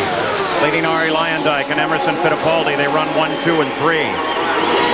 This will be an interesting comparison. The first 2 cars here are Ford-powered, and of course Fittipaldi has a Chevrolet. Chevrolets have won the last 5 Indianapolises, but Ford has been looking strong. You see a move by Lyondike, Paul. Lyondike looking for room, goes very, very high on the track. Mario holds him off. Perhaps Ari's move held him off. Now you look out the back of Mario Andretti's car, Bobby. Now this is where we knew it's going to be a difference. Mario blocked Lyondike on the left. There is no apron to run on this year. There's only grass down there. So Lyondike was going to try it on the outside. Mario almost squeezed him in the wall. That gives you an idea of how much strategy is going to go into the passing. But that was kind of what we call blocking right there, Paul. Battle at the front of the field as Mario Andretti is holding off Ari Lyondike. In 3rd place is Emerson Fittipaldi. 1, 2, 3 on the backstretch. Paul, is another thing we want to keep in mind of. The team is split up in pit stop. About half of the cars are pitting at one particular time, and about half the cars are pitting another. It's 2 game strategies that have already been divided up early in the race that we'll have to watch, and that'll be the reason why that we'll go on in the race and find that they don't all pit together. Well, the first 5 cars all pitted on the 16th lap under the yellow. Al Unser, who is the 6th car, along with Junior, pitted on the 39th lap under yellow. Nelson Piquet, the 77 car, into the pits. It's unscheduled. This is the three-time world champion who had such a savage accident here last year, breaking both of his legs. A year spent in rehabilitation. Does this sound like the Kevin Kogan story all over again? The same kind of thing? Obviously, this is a terminal problem. Piquet immediately gestured to a team member to come over and help me out of the car, removed the steering wheel, and started to climb out. So now Nelson Piquet apparently joins Danny Sullivan out of the race, the only two cars out thus far. Paul Tracy keeping the pressure on. Let's also keep in mind, Paul and Sam, the drafting is a very important thing, as we saw this last restart with right here, Mario, Emo, and Lyondike, that the driving is very important, and they were really moving back and forth across the straightaway. Now, we're going to see a whole bunch of that as this race goes on. The Valvoline driver summary for Emerson Fittipaldi, who now runs in third place, chasing Lyondike and Andretti. Mario Andretti has moved past Bill Vukovich and Parnelli Jones in the all-time lap leader standings, and now ranks fifth with his lead here now. As you see, Emerson Fittipaldi, when I talked to him the other day, I said, what innovations would you like to see here at the Speedway? I thought he might talk about changes to the track or something. He said, I'd like to see the cockpit fully enclosed with a big plastic bubble, so there'd be a complete survival system inside the car. I hadn't thought of that, and that might be something we would see even in the next few years. We keep an eye on Emerson Fittipaldi. He was in third place, pursuit of Arie Luyendyk. You get a glimpse there of that bright yellow car. That's Teo Fabi has moved up to fourth. Nigel Mansell now runs in fifth. But we asked Emerson Fittipaldi during a great race like the Indianapolis 500, how emotional do you become while you're in the cockpit? I think when the race starts, the first 2 or 3 laps I'm quite emotional, but then I'm able to cool down. And actually sometimes I'm a little too cool. I think it helps, but sometimes it doesn't help so much. But you have to be as much as relaxed as possible. On the same time, you have to be very alert, very tense, very sensitive on your skin, on your ears, and everything you see, to have a good feeling of what's happening around you. And it's a very difficult combination. But when you're able to centralize all that together and make that work, I think that's when you're on your best. Now let's go down to the Penske pits. Emerson Fittipaldi's pit, Gary Gerald. Paul, a lot of drivers have been complaining about loose cars. Sullivan had the push. Emerson is happy. He said the car's working just the way he wants it to. They expect his next pit stop will be right around lap number 60. He's a happy man at the moment, Paul. Well, they're setting a fairly torrid pace. Mario's turning laps at 2:13.8. Luyendyk and Fittipaldi are both keeping pace with the leader.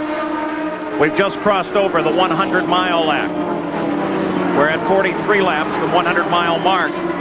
So 1/5 of the race is already into the record book. Let's go to Jack Arute. Well, not only is Emerson Fittipaldi enjoying a good day, your leader Mario Andretti has no complaints about the setup of his race car. Conversely, second place Arie Luyendyk, they did make a wicker build change that last pit stop because the car was very loose. Now they say they only have to have it one more time. They will do it in the next pit stop with tire pressures, but he is still a bit loose. And you know, Jack, you can watch Mario as he runs around. He gets right down on the rumble strips about half of the time. Now this indicates normally that a guy's handling really good, especially when he's going fast. Now let's go to Jerry Punch. Nelson Piquet is with him. And Nelson, it was a short day for you. What happened? Well, in the carburation day, we had some problem with the engine. They think they fixed the problem, but from the start of the race, I had only 50 inch of boost. And the engine didn't have it. The engine didn't have any power. I was trying to hang him in there, but it was impossible. And after that, the engine blew up. What about the passing? A lot of concern early on about passing. Can you pass out there in the groove? Well, I have to pass in the straight. You pass in the streamline. Nelson Piquet, the 3-time Formula One champion. Keeping an eye, too, on another Formula One champion, the reigning champion, Nigel Mansell, as he's just handled up Arie Luyendyk. and is now moving in position for an attack to the front of the field. The leader is still Mario Andretti.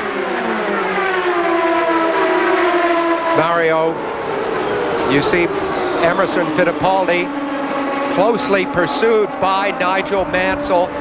I believe that Mario is still leading Ari Luyendyk. So we have two battles at the front. As we take a look at the battle for the front of the field as Luyendyk, using the traffic, moves around Mario Andretti and picks up the lead of the race. So it's to Luyendyk. All the traffic is really making a big difference. In the turn, they're all lapping the cars now. They're really getting bunched up. We watched Luyendyk working on that hard speeds. We're clear down to 195 miles an hour. So he took advantage of it. So Luyendyk now at the front, turned a lap at 213 miles an hour to get that accomplished. So on lap 47, another leader of the race, Ari Luyendyk. Race started with Raoul Boisel in the lead, then Kevin Kogan took over, followed by Al Unser, Mario Andretti, and now Ari Luyendyk. You ride with Nigel Mansell.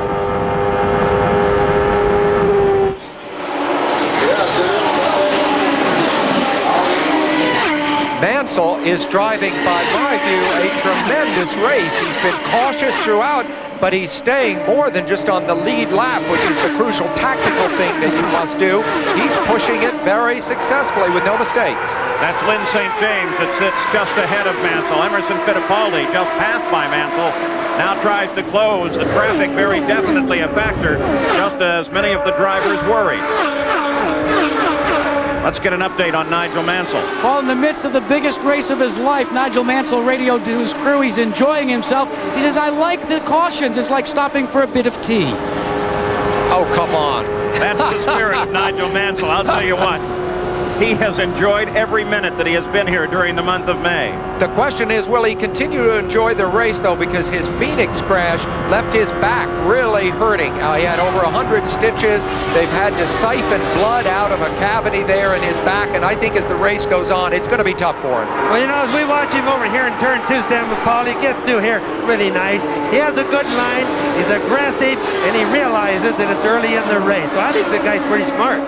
Gary Bettenhausen moves around Lynn St. James, picks up 19th place as we continue to watch Nigel Mansell. You know, though, he's been injured in racing accidents before, twice broken his back. That kind of thing doesn't seem to slow him down at all. Here's the leaderboard of the rookies now in the field, led by Nigel Mansell, who is in 3rd. Robbie Gordon is in 10th. Just back remember, at the front of the field. Just remember that a defending world champion has never managed to win Indianapolis. And here is Nigel Mansell running a strong 3rd as we go 50 laps into this race. 1/4 distance. Ari Luyendyk leads it. Just 0.4 of a second back as Mario Andretti and then Nigel Mansell. And you can watch both of them now as they close on the leader. It's a 3-way battle for the lead in Indianapolis. Remember, Nigel sets up his teammate. Nigel moves to the inside. Can Nigel and Mario make it side by side into one? There is a battle there. And Mario slams the door on Nigel. There's no love lost between these two men. They were teammates years ago for Lotus in Formula One, but right now, this was a team that was originally a one-car team, Mario Andretti only, and then it became a two-car team when Mario's son, Michael, joined it. But Mario did not have in mind having the current world champion come over and be part of that team. He's handled it well, Nigel has handled it well, but believe me, they are deadly rivals on the racetrack. Bobby Unser, this is a terrific battle. Yes, it is. In fact, I was trying to get in on the line there just a second and tell you that Nigel really used good judgment there.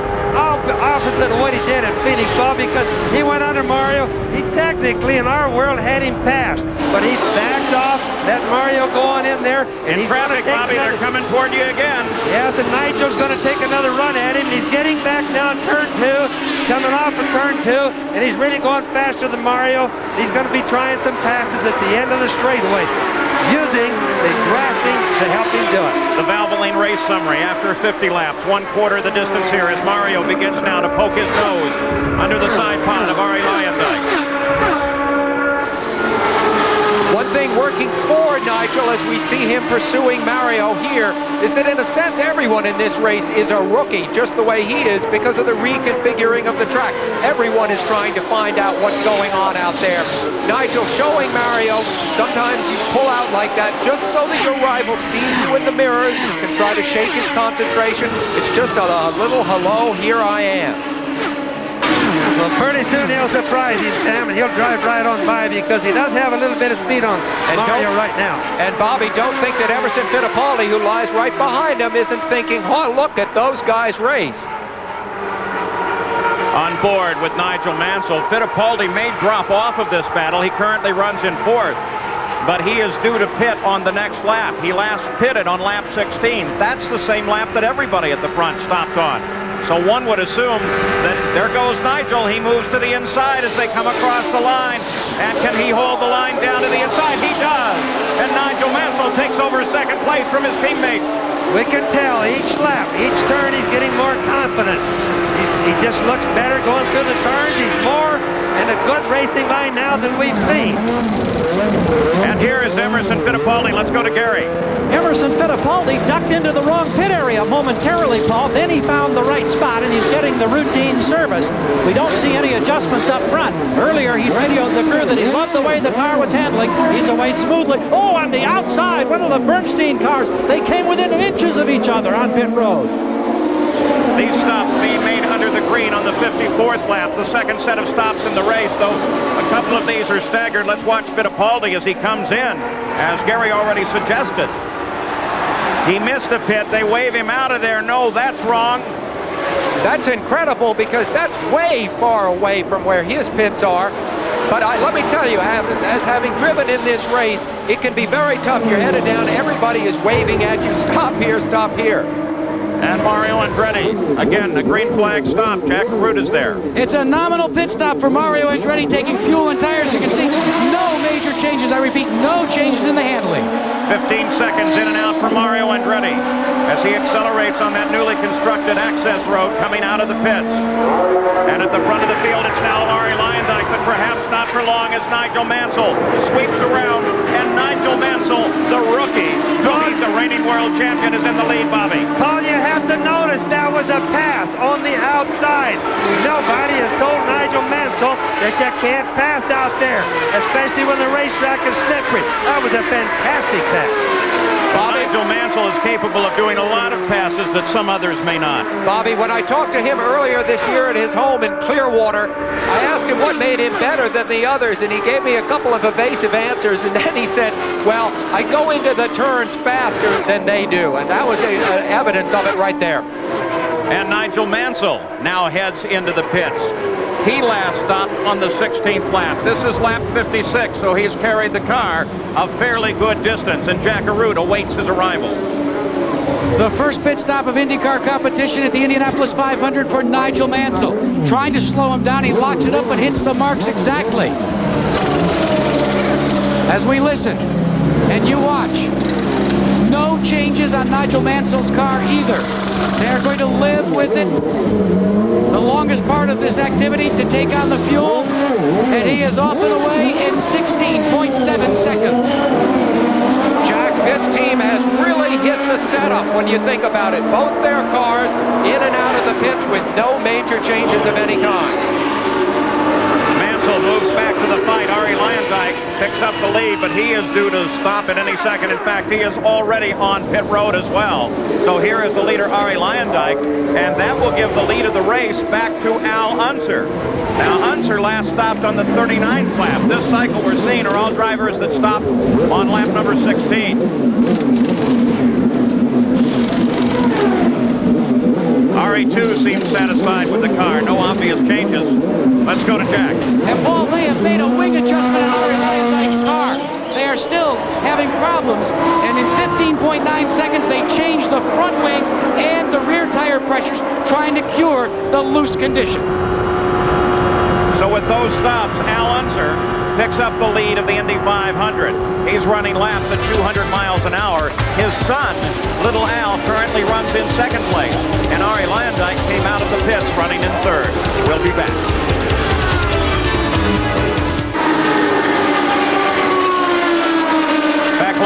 Indianapolis as we watch Scott Brayton hold off Paul Tracy. This is a battle now for 5th place. Only 4 drivers in the race have more experience here than Scott Brayton. So it's not a surprise to see him able to hold off the highly touted rookie, Paul Tracy.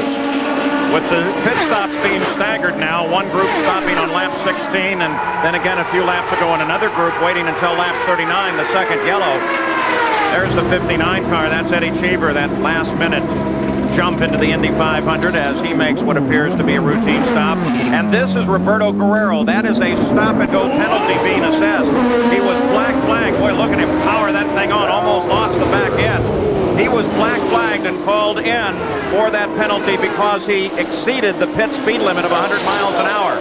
He was warned once, and then they gave him the black flag penalty. Al Unser leads it. Al Unser Jr. is second. Let's go to Jerry Punt.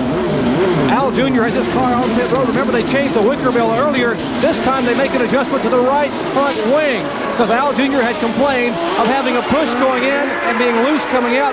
Maybe the wing adjustment will tweak it just to the proper setting. Paul? So first and second place, just that quickly stop. Al Unser and Al Unser Jr. The two of them are running together. Bobby? Boy, I'll tell you what, Paul.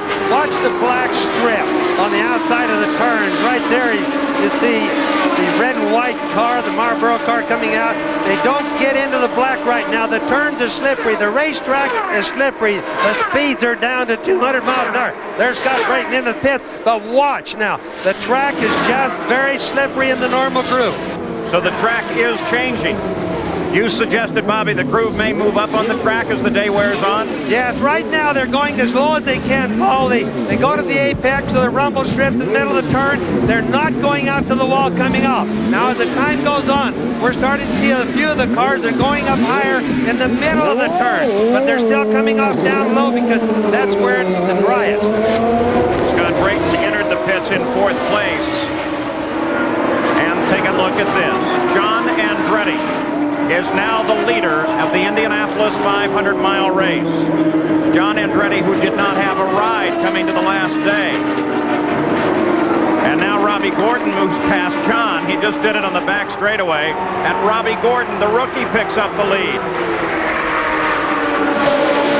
There's John Andretti. He peeled off, came in, and that gave the lead to Gordon. Let's go to Jack.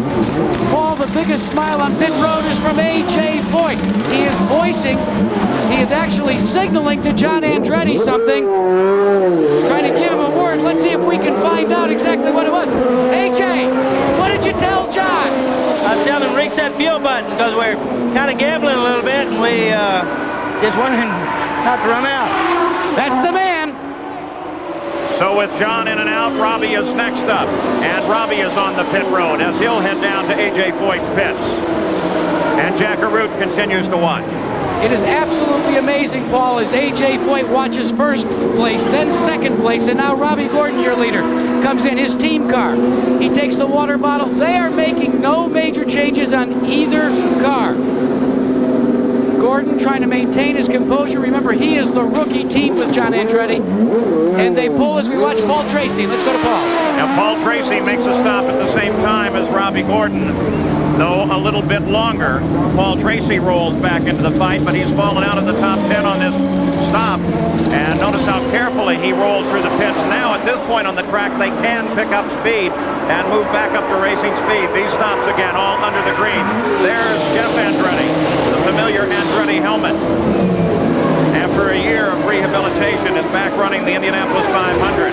And Jeff Brabham, one of the Menard cars, a car that has been troublesome for Jeff this month. He only got 2 laps in the final practice session. Jeff Brabham, he told me the other day, you know, I'm not doing badly for an unemployed racing driver. He doesn't have a regular ride, but he's running here at the Indianapolis Motor Speedway, and in a few weeks he'll be running for Peugeot at Le Mans. So he's doing the 2 biggest races in the world, even though he doesn't have a regular ride.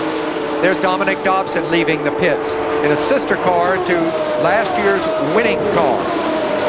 So now under the green flag, the racing continues on the track, and this man, Scott Goodyear, now picks up the lead. Scott Goodyear at the lead of the Indianapolis 500. We'll return with more of the Indy 500 after this message and a word from our ABC station.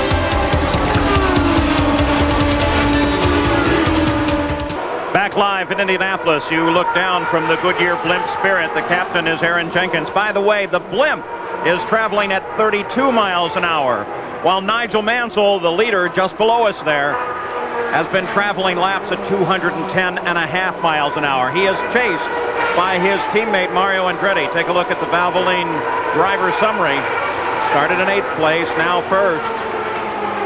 The record number of leaders in the Indianapolis 500 was set in 1980 with 10 different leaders. We're already there, and we're not even to the halfway point, Sam.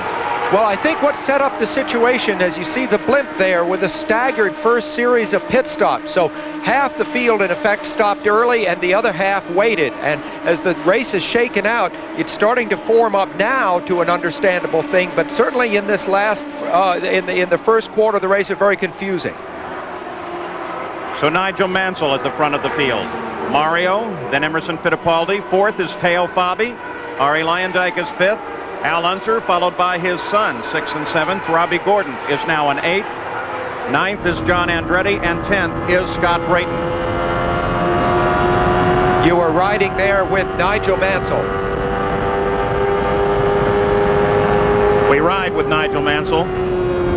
We talked to him. Gary Gerald had an opportunity to ask him, when you're in the cockpit, are you aware of this giant crowd that surrounds the Indianapolis Motor Speedway?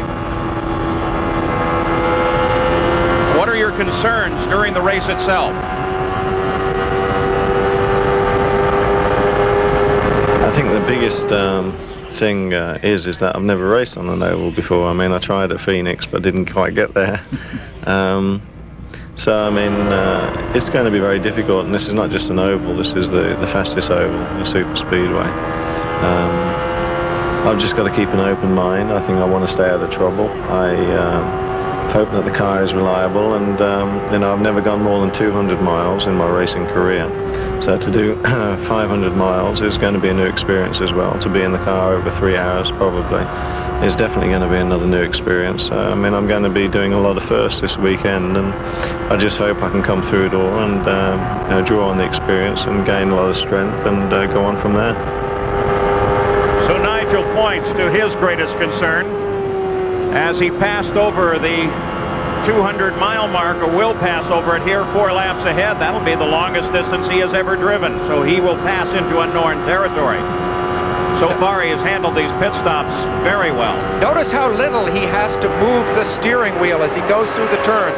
That's the indication that the balance of the car, front to rear, is perfect. Remember how fast the steering is on these cars. If it was a passenger car, you'd have to take 2 or 3 turns on the wheel to get through a turn. Not these. The steering is very fast, very responsive. You know, Sam, one of the things I noticed about Nigel and Mario's cars both is they seem to be handling better, or more consistently better, than all the other cars in the race today.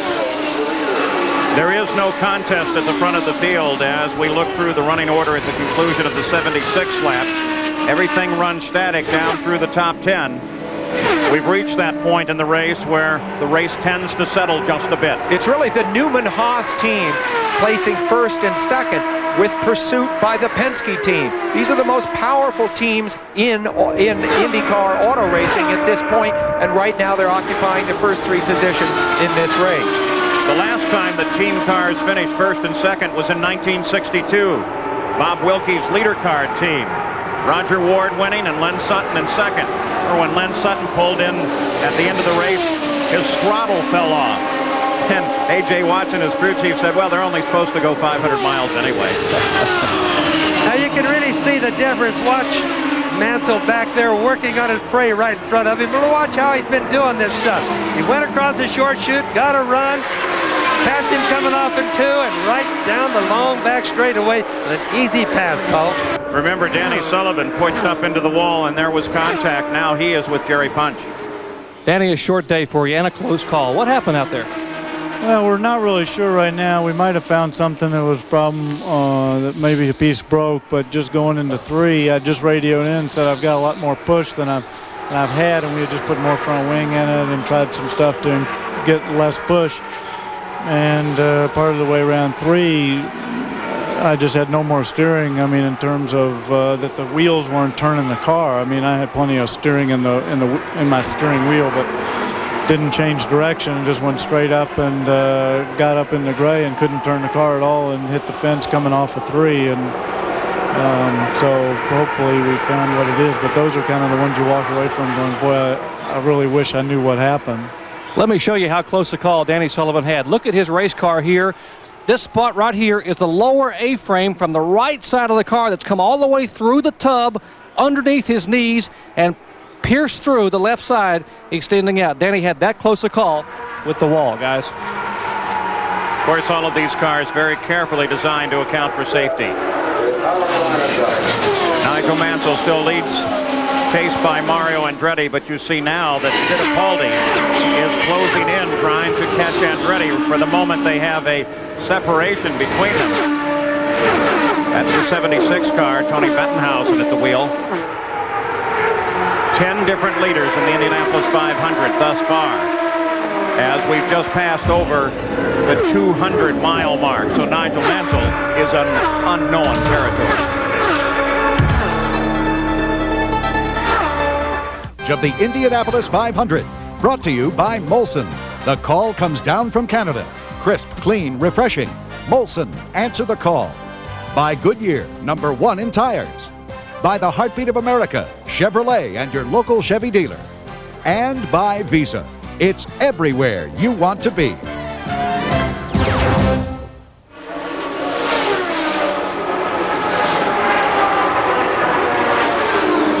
Back at the Indianapolis 500, Emerson Fittipaldi running in 3rd place. Heads for the pits. It's anticipated that the leaders will be in shortly. Let's go to Gary Gerald. Time world champion in Formula One, Emerson Fittipaldi, who 10 years ago came to IndyCars in for what should be routine service here. There was a bit of concern over the oil pump, but now we understand from the crew that it is routine use, not a concern. Emerson is like the setup on the car. We've got him in 15.9 seconds on this stop. A bit of a stutter for Fittipaldi. He comes out conscious. Here's Teo Fabi, who was running right behind the leaders, now has fallen to 6th place as he came in for this stop. But he's been running a very consistent race thus far. Certainly not out of the fight. And for the Jim Hall team, which in the 70s won 2 Indy 500. So here's a team with a lot of experience.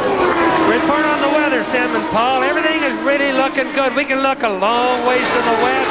It doesn't look any better or any worse than the start of the race. I'd say it's all go. Well, a little higher up than you are, Aaron Jenkins, the captain of the Goodyear Blimp Spirit, is looking more to the west and says that there may be rain at about 1 o'clock Indianapolis time. It's about 12:14 in Indianapolis right now. Only one driver will savor the milk here in Victory Lane today, but next Sunday there will be plenty for all in the Dairy State from Wisconsin. IndyCar's best meet again at the Miller Genuine Draft 200, live at 1 o'clock Eastern here on ABC Sports. And Mario Andretti, 2nd place, rolling down the pit road as the yellow comes out once again, and what an advantage for both Nigel and for Mario. Let's go to Jack. This could be costly for Mario Andretti. They're going to continue. Now, many drivers said that if they had a yellow come out, they would go through the pit lane. Remember, they closed pit lane. He may have snuck in and crossed the line before he crossed that line. If he had crossed the line and the yellow had come out, he would have been in deep trouble, but he made it in time. He is off and away. Yes, the yellow appeared to flash on just after he passed over the start-finish line in the pits, honoring the speed limit. As other cars now take an opportunity to come in. Jim Crawford is in. And this is routine service on that.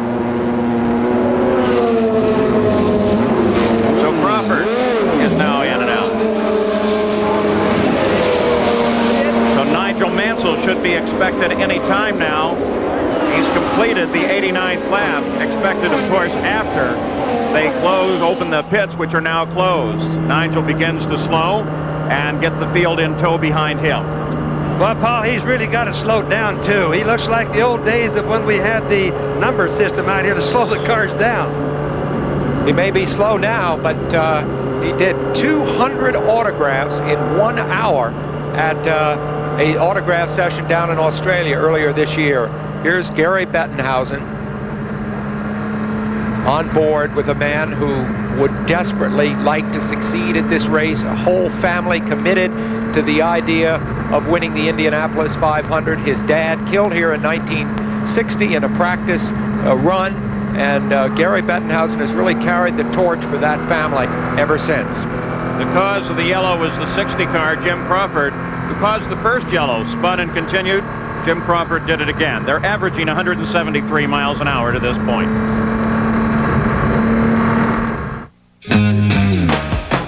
We are back live at Indianapolis. Under the yellow, Nigel Mansell, the leader of the race, came into the pits, but actually missed his pit position. The crew had to pull him back, Jack. He did, Paul, but he showed a great deal of poise because he waited. He didn't make a miscue. He waited for Jim McGee to give him a signal as to what to do. As he overshot his pit, he locked up the tires. He waited patiently. Once he was told what to do, they pushed him back into his pit stall. As you can see now, he just waits. McGee radios to him. They push it back into the pit stall, and they complete the activities. Very, very lucky that it did not occur under green. It occurred under caution. Paul? Here's the onboard Nigel Mansell's car, led to a 42-second stop. And you see how tough it is to pick out exactly where it is that you want to stop. Look at how many different pits there are along the way. We thought that Nigel might be susceptible to a mistake of this kind. It's happened to him. It does not appear to have cost him a great deal. But this is what a rookie runs into when he runs Indy for the first time, whether you're world champion or not. But Nigel was very careful about that, very patient.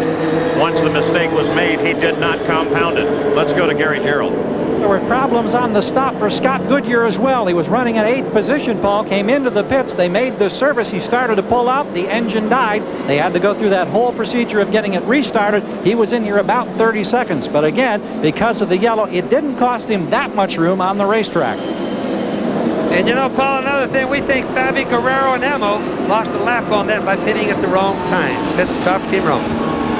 So running under the yellow, Mario Andretti has the lead of the race. Al Unser Jr. is in second place. Or Al Unser is in second place. Jr. is in third. And most of the top of the field have completed their stops. Coming up later today on ABC Sports is one of golf's most entertaining events. Hall of Famers Nancy Lopez, Pat Bradley will join the LPGA champion Betsy King for the final 9 holes of the J.C. Penney LPGA Skins game. That's today at 3:30 Eastern here on ABC Sports. So we wait for the green flag to come out again.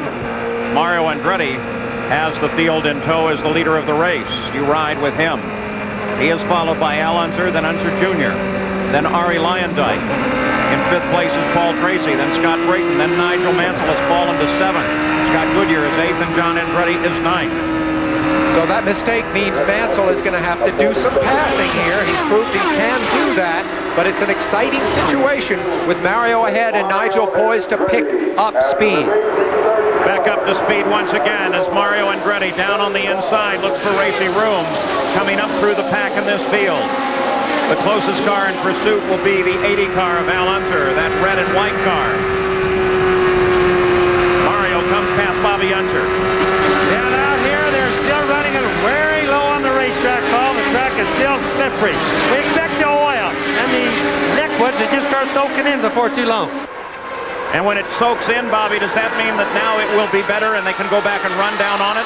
They certainly will, Paul. They'll be able to use more of the track, get a better arc through the track instead of such a conservative line. The speeds in the race, racing speeds have been around 200 to 201 miles an hour. That's a far cry from the 214 we started with.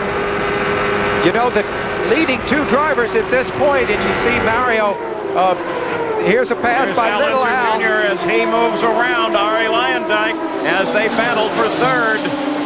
And Al Unser is in position now. So Arie Luyendyk slides back.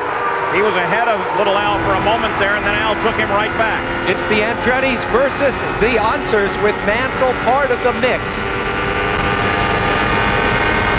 Al Unser Jr. The view backwards now over his shoulder. Eddie Cheever just ahead of him. And here is the Chevrolet onboard telemetry from this car. And Paul Tracy against the wall. The yellow comes out again. Paul Tracy into the wall. The rest of the field coming by safely. So now that change in the groove, the change of the track that Bobby Unser mentioned is beginning to tell. Paul Tracy moving in the cockpit, takes the steering wheel off, appears to be okay. Some of the padding in the cockpit, Bobby. Well, Paul, the track is slippery. That's what we've been saying, and obviously that's what we're going to find out happened to Paul Tracy. There's Roger Penske talking to him now, trying to figure out what went wrong so he can tell Emmo. So as Paul Tracy climbs out of the car, we are under yellow again. 95 laps are complete. We're approaching the halfway point. We'll return after this message and a word from our ABC stations. His wife gave birth.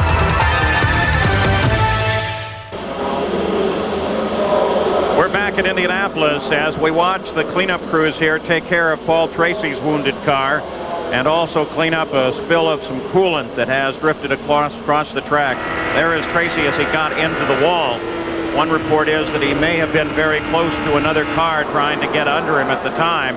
There may be that other car, the 22 car of Scott Brayton, though it doesn't tell in this particular view whether or not that was the issue. Paul, compare these accidents with last year when the spin started down on the apron and the angle with which the cars hit the wall was much steeper than this. You see, Paul Tracy really only glances the wall the way Al Unser Jr. did a couple of years ago when he was racing Emerson Fittipaldi for the lead down in turn 3. He got away with that one too. I think the track is much safer, but it's much tougher to pass on. Let's go to the Penske pits, Gary Gerald. Roger Penske coming down. You have a chance to talk to Paul, any indication what the problem was? Yeah, he told me on the radio, he said he was down under Scott Brayton, and Scott moved over on him. He had to cut down, I guess, on the shoulder and lost control of the car. I haven't been able to see it on television, but I'm sure you can see it there.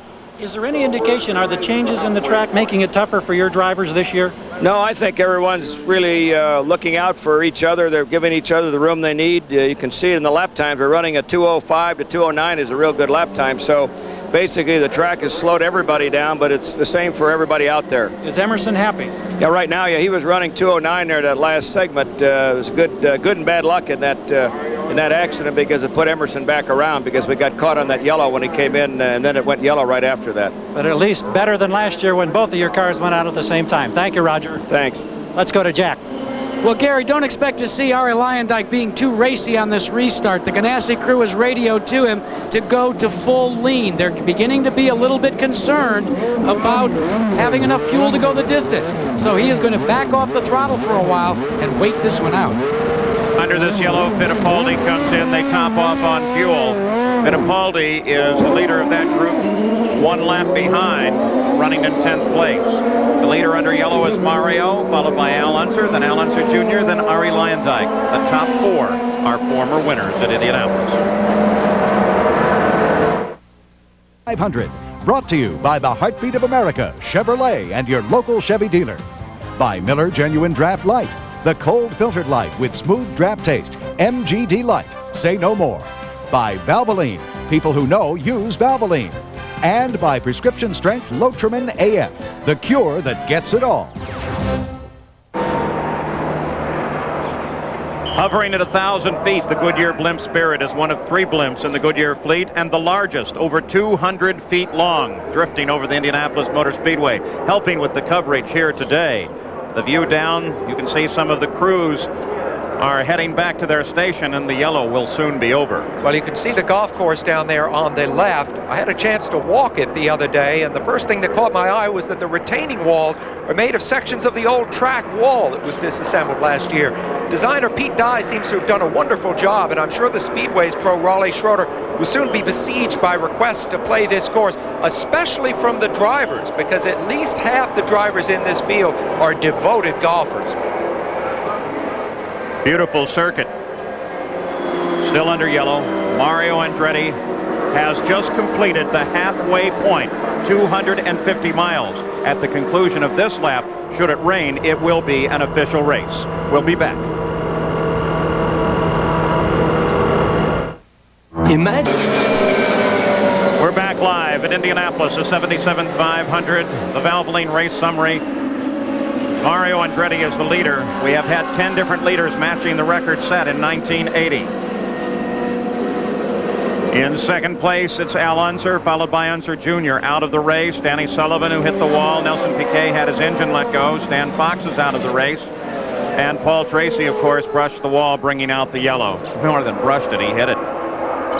So now we should be coming back to a green flag as they come down the backstretch. This is the running order after 100 laps. And Mario Andretti has completed. Look at Al Unser as he comes up alongside of Mario. Incredible to see Mario Andretti and Al Unser Sr. racing each other again. These are the two most experienced drivers in the race, 27, 28 years respectively. It's almost as if it was the early 1970s all over again.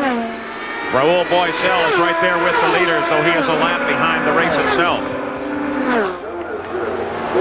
Pace car heads for the pit road. Dwayne Sweeney's green flag signaled to Mario Andretti. Boy, did Mario make the most of that restart. He accelerated hard back in turn 3, which you're perfectly entitled to do. Everyone else was asleep. Look at the spacing, Bobby Unser. Yes, he's coming through here down to the rumble strips, right back out, and again, he looks like he's the best Henry car on the track. Between he and Mansell, I think it's a toss-up, Paul. Bobby, the wind has come up in the last few minutes. How does the sky look to you there? We're past half distance, of course. It is an official race. Sam, the wind isn't bad over here. It hasn't changed probably since the race started. Of course, remember, the wind, this is a large track. It's different at different places around the track, but it's good here. Captain Aaron Jenkins on the Goodyear blimps has on their radar there is no sign of rain at the moment, though some of the teams are beginning to become concerned about that. Let's get an update on Mario from Jack Arute. Well, that's one of the teams that is concerned. They radioed in. Ed Nathman told Mario Andretti during that last caution, we are watching the weather. If it begins to change, we will change the setup. He said, let's leave it the way it is right now, but if it does change, look for major changes on your lead car.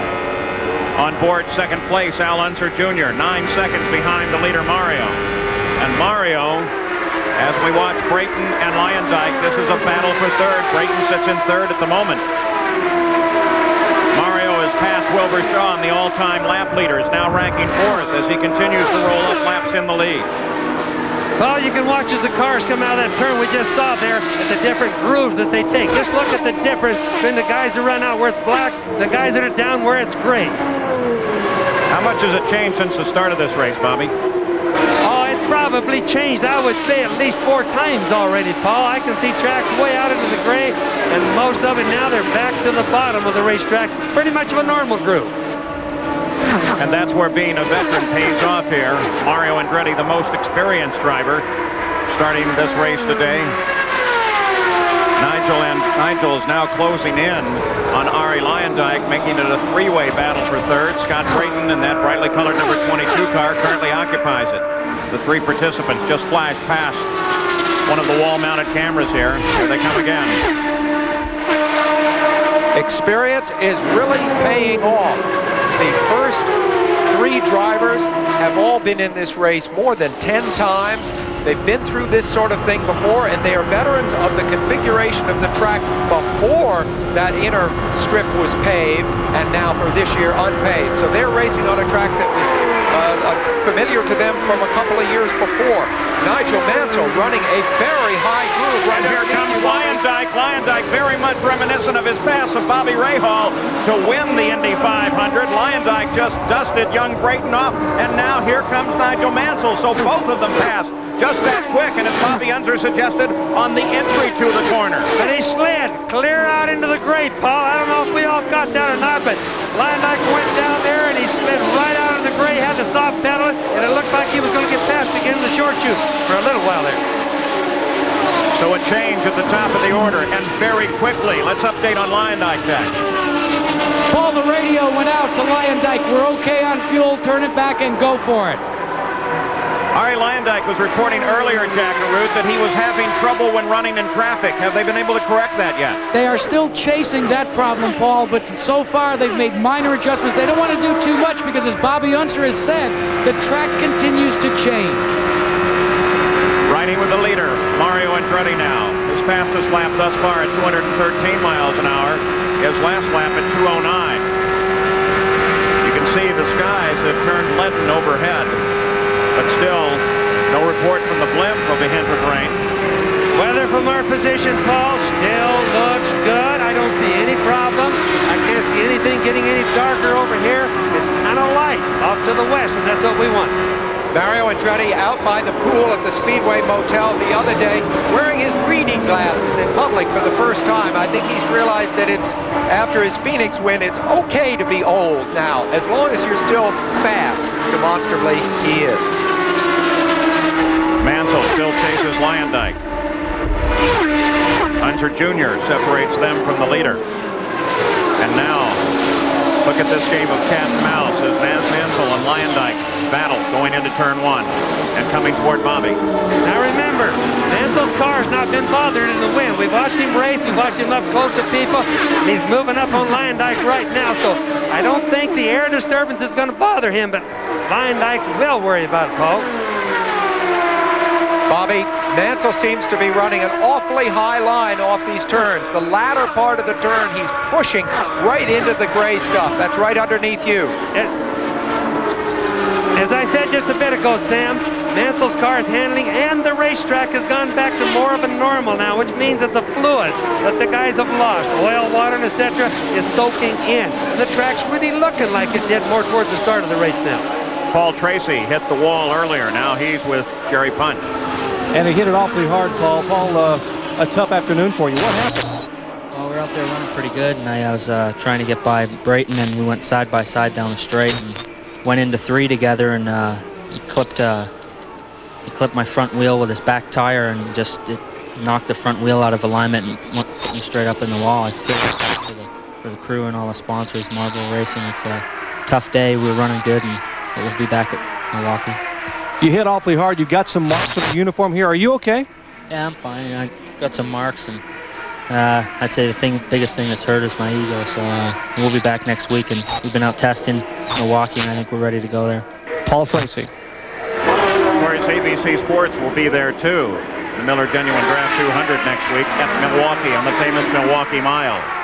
You got a glimpse there, Bobby Unser, of how the two did get together, and I guess my question, Bobby, would be what about Brayton's car? Well, it was in the rear. The rears on these cars are a whole lot stronger than the front. Paul Tracy got touched with Brayton by where his car's really weak, and it only takes just a fraction. Like Danny Sullivan was thinking that something happened to his. It only takes a fraction to throw them out at more than 200 miles an hour. They just zapple right into the walls. Back watching the battle for third place, Arie Luyendyk is just ahead of Nigel Mansell as you ride with Nigel.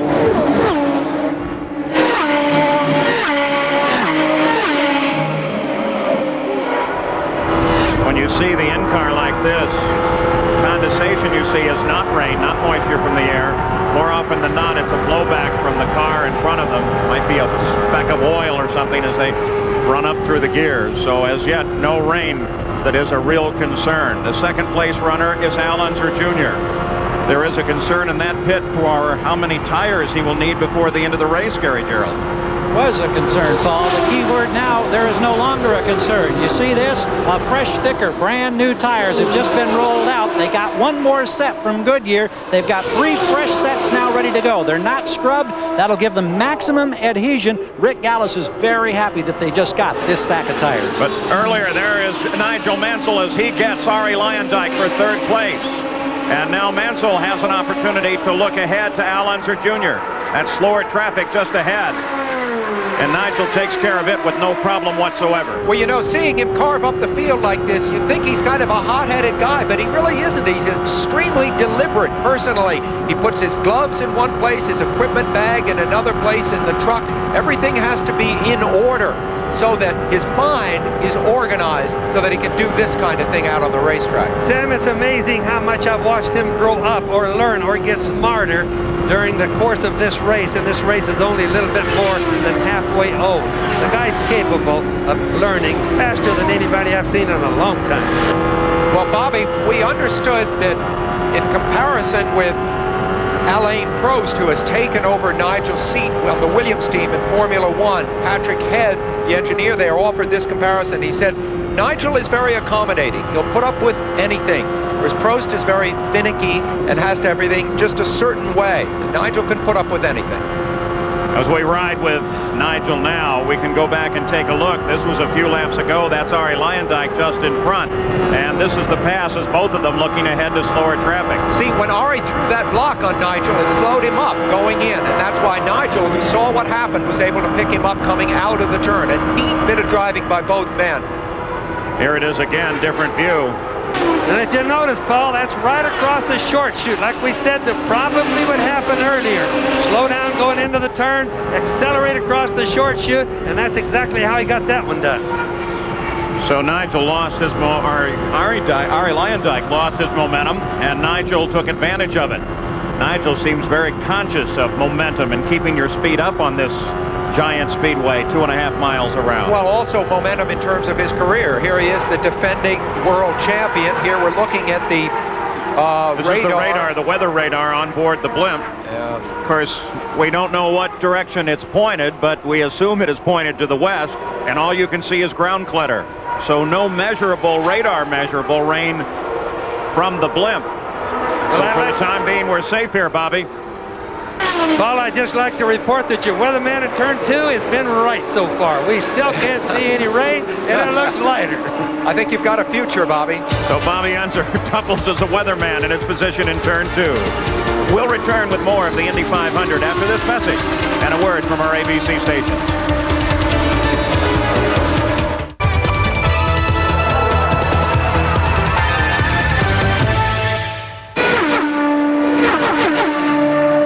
We're back live at the Indianapolis 500 on the backstretch. This is the battle on the racetrack and the fight for second place. Nigel Mansell closing on the defending champion, Al Unser Jr.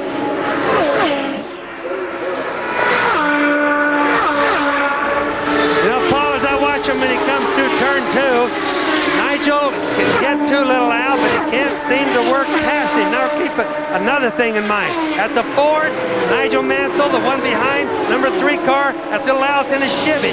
So we can see that the engines have come out to be relatively well matched during the race. That fight's heading for you now, Bobby. They're coming through here, and both of them are in identically the same grooves. I'll bet they don't miss it. Over 6 inches, Paul.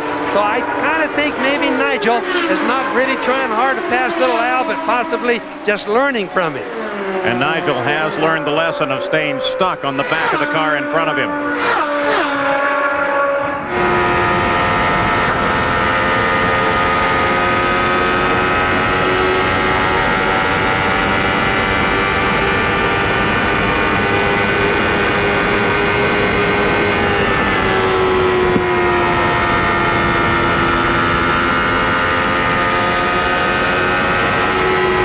Looking at the telemetry coming out of Al Unser Jr.'s car.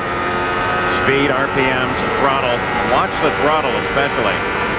Yes, and also, Paul, keep in mind that all of these cars here have 2 racing gears. They have a high gear and a low gear, or a cruise gear and a passing gear or racing gear. Look at the disparity between the straightaway speed of 230 mile an hour and the turn speed of down here at 190 and change. It's been years since we've seen the drivers back off in the turns. They've been taking the turns flat out. Not so this year. And Sam, today we actually get down in the turn where we are in turn 2. We can hear them backing up. We can actually hear them feathering some of the engine. Nigel closing to the inside, Bobby, as he tries to get alongside Little Al, but the slower traffic prevents that from happening. Little Al used it very well. That's one of those deals where the camera's going out backward, but believe me, the traffic is what got him right there. Little Al, of course, highly motivated. It's very much in his mind as you see Nigel rip past a couple of slower cars, and we ride with Nigel, seeing Little Al right ahead of him there. Little Al very motivated by the idea that the last person to win back-to-back Indy 500s was his dad back in 1970 and 71. He alone, of course, in the race this year as the defending champion has the opportunity to do that. Keeping track of other drivers in the field. Eddie Cheever now runs 18th. He was part of that drama on the last day of qualifying here that pushed Bobby Rahal out of the field. And Lynn St. James, last year's Rookie of the Year, now runs in 20th position. Remember that these 2 drivers tangled at Long Beach just a few weeks ago. So Nigel, that was a case of Little Al trying to pass Nigel, but I think Nigel knows that this is a man not to be fooled with, especially when you're taking turns at almost 200 miles an hour. And Sam, these guys are professionals. Grudges don't go to the racetracks. They get a little bit mad at each other off the tracks and when they happen, but it'll never happen here by these 2 guys. Continuing to watch the battle for second place, Unser Jr. and Nigel Mansell, the defending champion and the reigning world champion. And Paul, as I watch them going through by us, I think that it's Roberto Guerrero in trouble in the pits. He was in and out for a stop. He was running in 5th place and stalled. Crew member falls trying to get him going again. He appears to be okay, and he's still not up to speed. Remember when this cost Roberto Guerrero the Indy 500? And it looks like it's the same type of problem. It looks like he doesn't have a clutch, Paul. And if you don't have one, you can't put the clutch in, rev the engine up, get turbo pressure, and then take off. And that's the reason you see him taking off as slow as he is. Nigel Mansell again looking for position on Al Unser Jr. Let's go to Jack. Paul, look for a minor wing adjustment change during this stop for Nigel Mansell. He says he wants a half turn taken out of the wing. He will be coming in approximately 2 laps. His teammate Mario Andretti likewise will be pitting within that window. He says he wants no changes. You know, as I watch little Al and Mansell running right there on the screen, Paul, it reminds me of two guys that are really not going to make a big super issue out of second place right now, because I think they're both in their cruise gears, and they're just letting it go like that. If Mansell wanted to go by, he would shift the gear. Little Al had enough time. Here comes little Al in now. But he would shift his gears and go faster, too. So Al Unser Jr. on the pit road from second place, making his stop. He rolls in. We watch for changes on the car. Fuel rolls in. Nobody's touched a wing yet. Front wings remain in position. And it doesn't look like they're going to do anything to the rear either. They clear the coolers on the front of the car, make sure that no wax paper or debris has gotten in there that might affect the cooling of the car and cause it to overheat. And we have yellow. As Mario Andretti comes in, 2 cars together on the track. The first time we've had contact between 2 today, the yellow flag comes out. Jeff Andretti on the right, in that we're going to see him on the left here, who of course had that terrible accident here last year, so we're very concerned about Jeff Andretti. He was in a big accident here last year. This is his first race, having spent a year in rehabilitation. The other car appears to be Roberto Guerrero, who remember was just in the pits. And that's Roberto being helped out of the car. Mario Andretti, the leader of the race, in and out just as the yellow came on. So again, Mario picks an advantage of the yellow light. And we are under yellow at Indianapolis. This time an accident involving Roberto Guerrero and Jeff Andretti.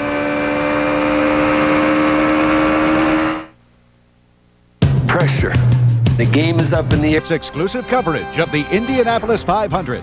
Brought to you by cold-filtered Miller Genuine Draft. Get out of the old. Get into the cold. By the Heartbeat of America, Chevrolet, and your local Chevy dealer. By Goodyear, #1 in tires. And by Haviland Formula 3 Motor Oil. Add more life to your car.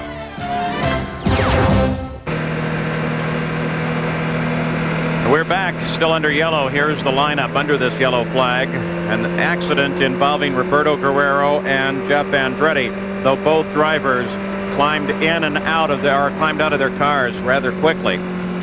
And there is now a report that there will be a stop-and-go penalty for Mario Andretti, who sits in 3rd place, as his teammate and the leader of the race, Nigel Mansell, comes in for pit service. He was the leader of the group behind the pace car. This time, Nigel makes the marks with no problem whatsoever. This is the first bit of bad luck for Mario, or bad calculation. And some adjustment to the front wing as Tom Wirtz, his chief, keeps track of him and waves him finally back into the action. No hurry here because the course is under yellow. On that access road, you can see the separation between the track and the access road. Now here's the situation that created this accident.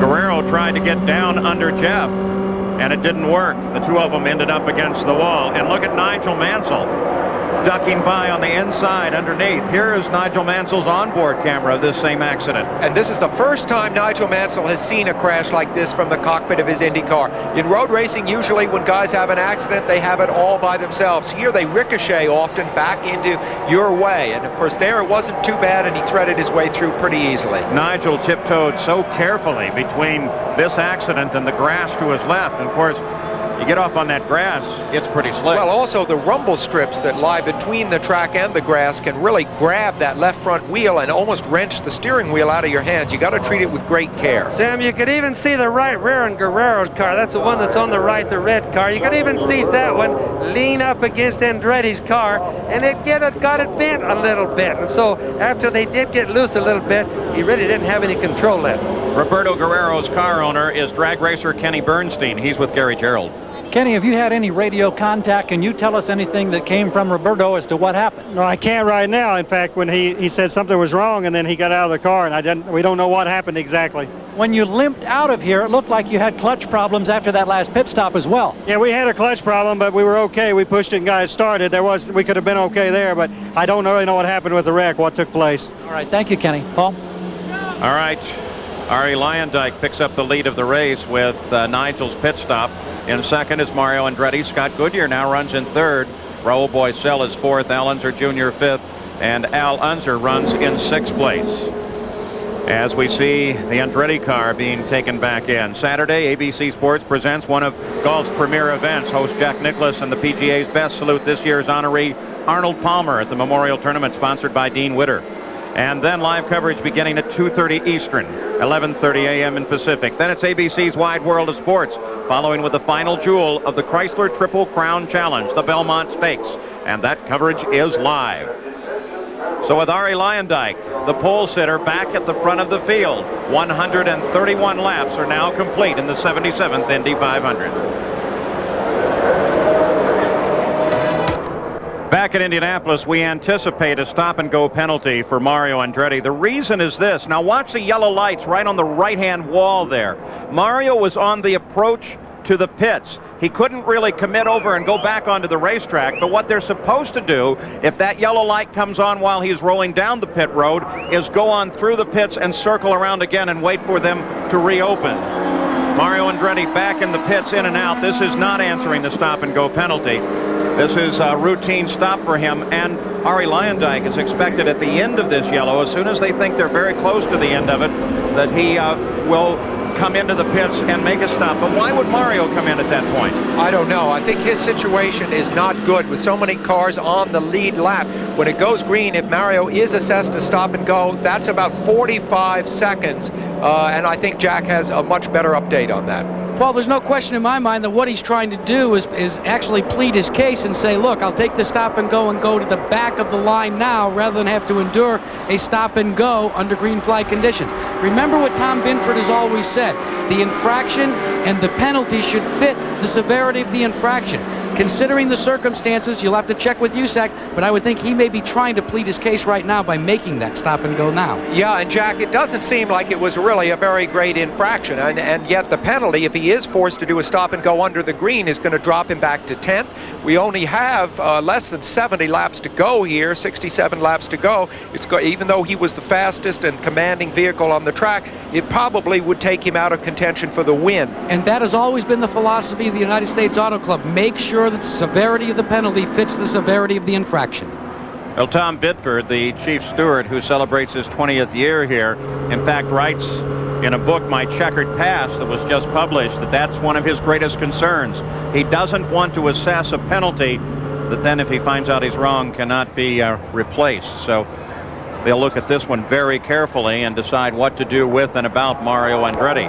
Ari Luyendyk on the pit road, as Jack suggested, coming in, going to top off. They should be close to the end of a cleanup, but there is still a great deal of oil dry out on the racetrack from the Andretti car. And let's go to Jack Arute. Well, this is what we call pit tactics and strategies. They've changed the wing. They made a major adjustment on the wing, going down on the wingtips. They have taken on fuel. Their thinking is now they can extend their fuel window. This becomes so very important with the ever-changing track conditions and the fact that track position has become so crucial here in the late stages of the race. You get a glimpse there of Scott Goodyear as he came in and out as well with Ari Luyendyk, and Ari went into the pits as the leader with Scott Goodyear in second place. Both of them now come up to join the field. The assessment, and that's the blend line. They have to fall into the position of the car that they paced from over in turn one. the severity of this penalty may very well determine the outcome of this race. I know Binford is a terrifically fair man. So we continue under yellow at the Indianapolis 500. We'll be right back. Back live at Indianapolis. The yellow is still out. Let's go to the Emergency Medical Center. Jerry Punch is with Dr. Henry Bach. And Henry just walked out. Henry, what's the status on the two drivers? Jeff Andretti and Roberto Guerrero are both in here. They're both in good condition, awake and alert. Guerrero has a little bruise on his right knee and a bruise to his left shoulder, but other than that, in good condition. They'll be released from here in just a few minutes. And Paul, certainly a tribute to the change and altered safety construction of these cars for 1993. Much better results for Jeff especially than last year. Remember that last year Mario was forced to drive past his son's accident then too. Al Unser Jr. will sit at the head of the field, followed by Mario Andretti and then his father, former winners in the top three positions. But this is a very important time of the race as they pass through the midpoint and begin to look toward the last 100 miles. We asked little Al, where does the frustration come into play during the course of a 500-miler? Frustration that I've ever faced in the Indy 500 is not being able to get my car working for me after about 5 or 6 pit stops. The race is 3/4 over with, and I'm still loose. It wears on you. So you know, if you can, for myself, if I can keep up with the racetrack and keep in tune with it, then there is no frustration. What he's really talking about is driving here, you have the best of times and the worst of times, depending on the knife edge setting. And when you think also about the Andrettis, as you said, Paul, Mario having to drive by the wreck of his son as he did last year, and at the same time try to fend off a penalty that would probably cost him the race. I mean, at the one point, there's Shelley Unser, you see Al Jr.'s wife in the pits. But I mean, these scenes, they really come to a head. Al Unser Jr., the leader of the race. We should be going green shortly. Kevin Cogan is now 15th after leading earlier. Jimmy Vasser, a quiet but strong run, has him in 13th. And Willie T. Ribbs now runs in 25th position. The pace picks up.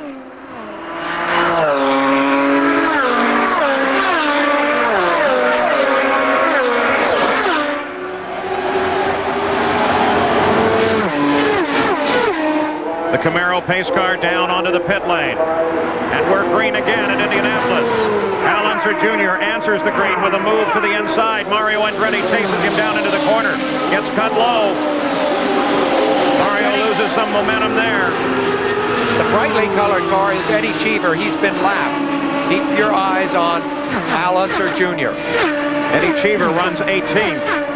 Certainly not a factor in this race at the moment.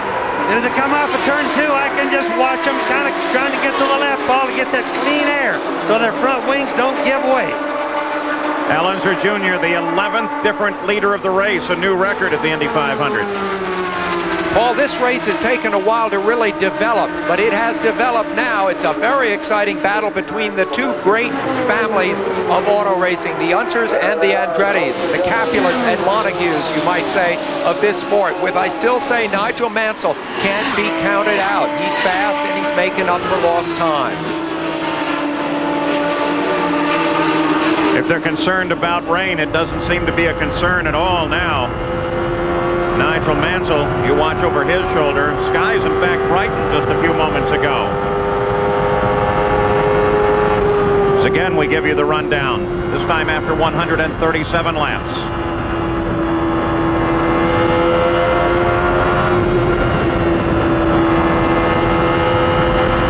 Listen in the corner just how much Nigel and everyone else have to come out of the throttle.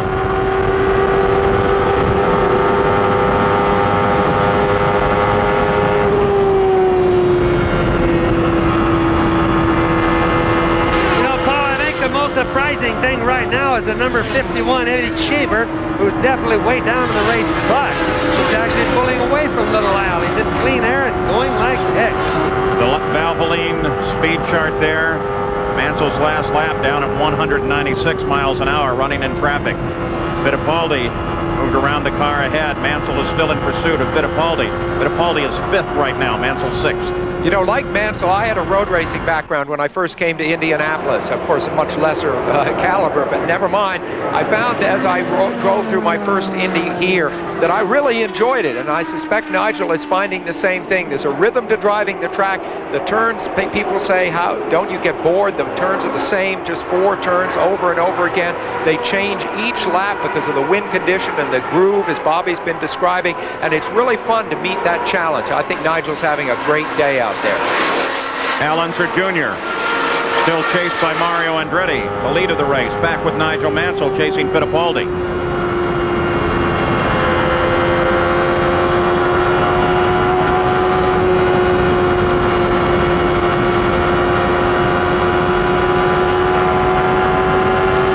Ford telemetry from Mansell's car.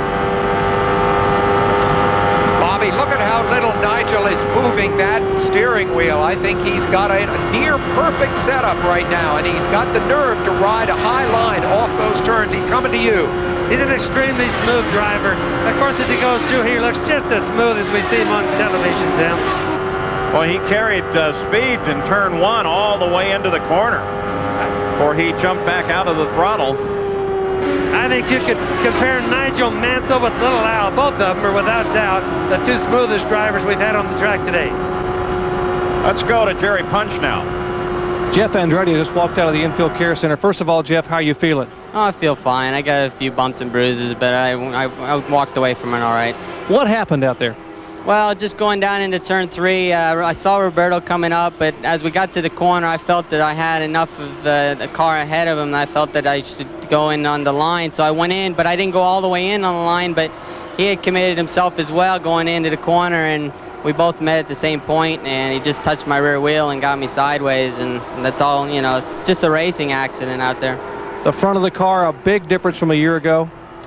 Well, the car, you know, my car was being really upset with the dirty air and everything. I just couldn't quite find the balance with my car, and so I was just really just trying to bide my time out there and just hang in there and trying to stay out of trouble, and that's what I was trying to do, and, you know, just trouble found me. Unlike last year, in 1993, Jeff Andretti able to walk away. But you know, the amazing thing is that Jeff and Roberto came together here on just the second day of practice. In that case, it was Jeff sliding up into Roberto, the reverse of what happened here, but they've connected with each other before in this month. Battle for 4th now. Scott Brayton, the 22 car, is in it. Behind him, Fittipaldi and Nigel Mansell as they close in. This is Brayton's 12th Indy 500. Very experienced driver. He said, I've paid my dues at Indy, but I know that when Indy pays off, it pays off big. And it's paying off for him right now here.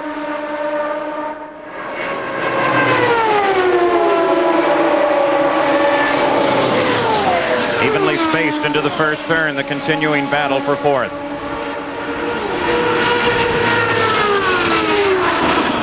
Brayton's best finish to date, 6th, so he's running ahead of that right now. Very heady drive, and I think this is a man who really wants to finish this one.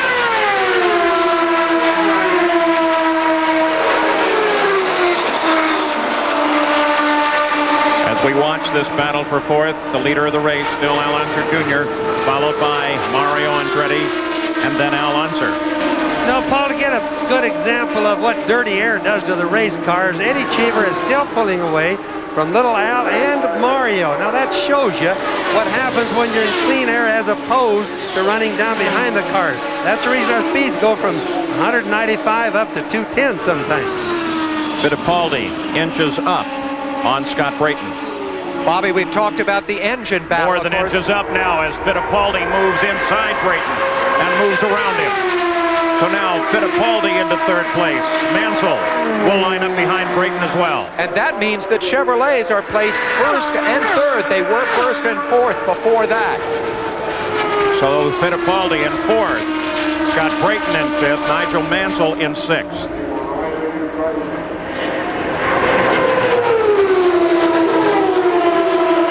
Fittipaldi now looking for Al Unser. His red and white car should sit about 5 seconds ahead of Fittipaldi. You can watch him get down on the rumble strips, Paul. It doesn't seem to be affecting his handling at all. Roberto Guerrero has now come out from his visit with the doctors, and Jerry Punch is there. Well, Roberto able to smile just a little bit. Roberto, what happened out there?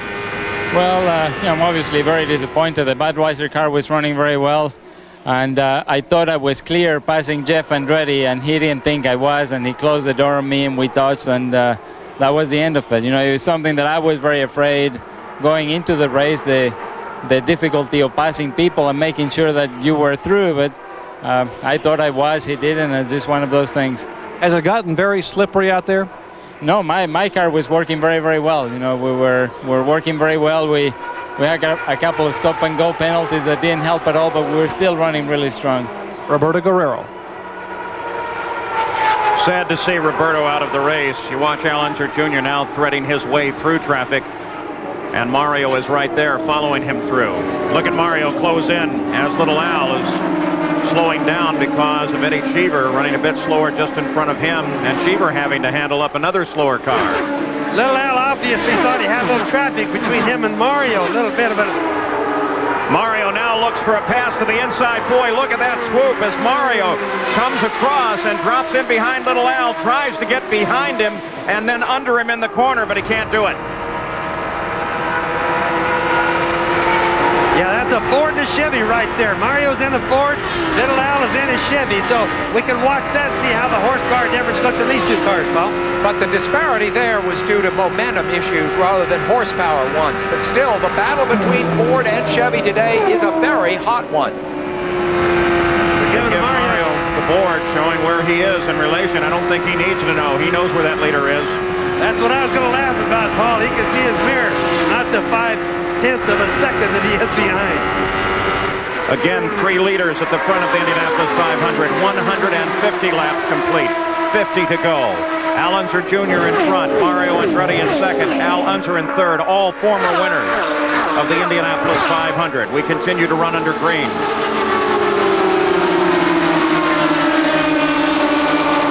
Shelley Unser keeps track of her husband from the pit area. Again, traffic a key factor. This track is somewhat narrower by about 16 feet than last year. Last year, you could move below that yellow line. It was paved. There was an apron down there. It no longer exists. The cars are slower because of that. Also slower because they've removed some of the aerodynamic devices from the underside of the car. Mario has him set up. Mario makes the move, and Mario is passed on the approach into the corner. Now you can see how when Mario went by, the little Al just backed off a little bit. The reason for that was he didn't want that dirty air upsetting his car because he's been running in basically clean air. He wasn't too sure how it would handle right there, Paul. And did you hear the crowd? They approved of that little maneuver. So now you have Al Unser Jr. and his father just behind him. So a family feud circles the speedway now. These two men, of course, Al Jr. and Sr. in the order you see them here, ran first and third here last year. They are now running second and third. So a new leader of the Indianapolis 500, it is Mario Andretti once again. Al Unser Jr. is second. His father is in third.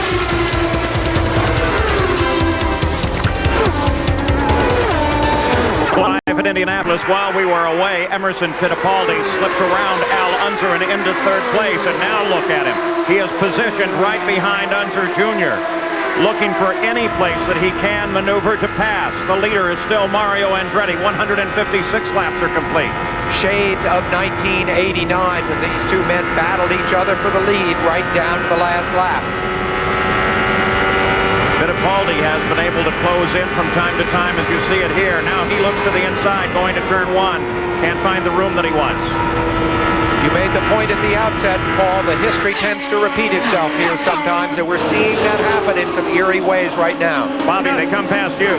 Yes, and you know, Paul, I was going to mention some of the biggest things that the guys have that are secretive is how they make their front wings work better in traffic than the other ones do.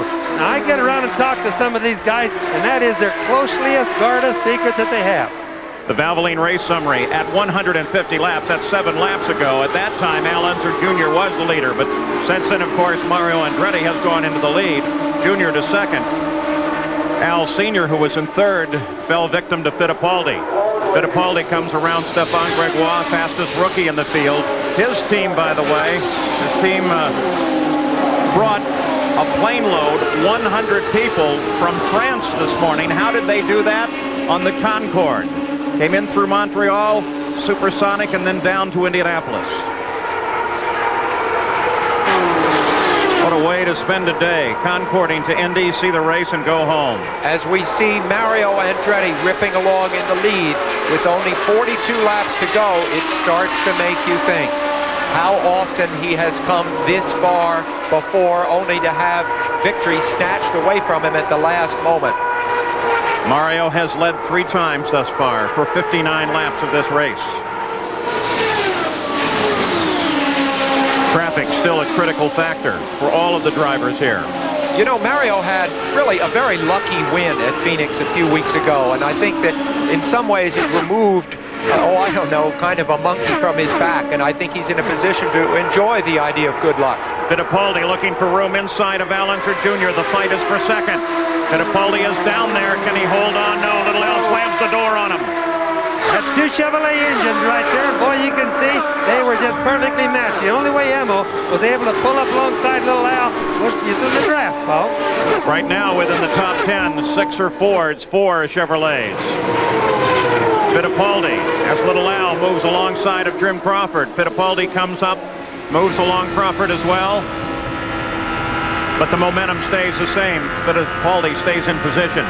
And this is where you have to race not only the track, but the traffic, timing your moves to coincide with the slower cars.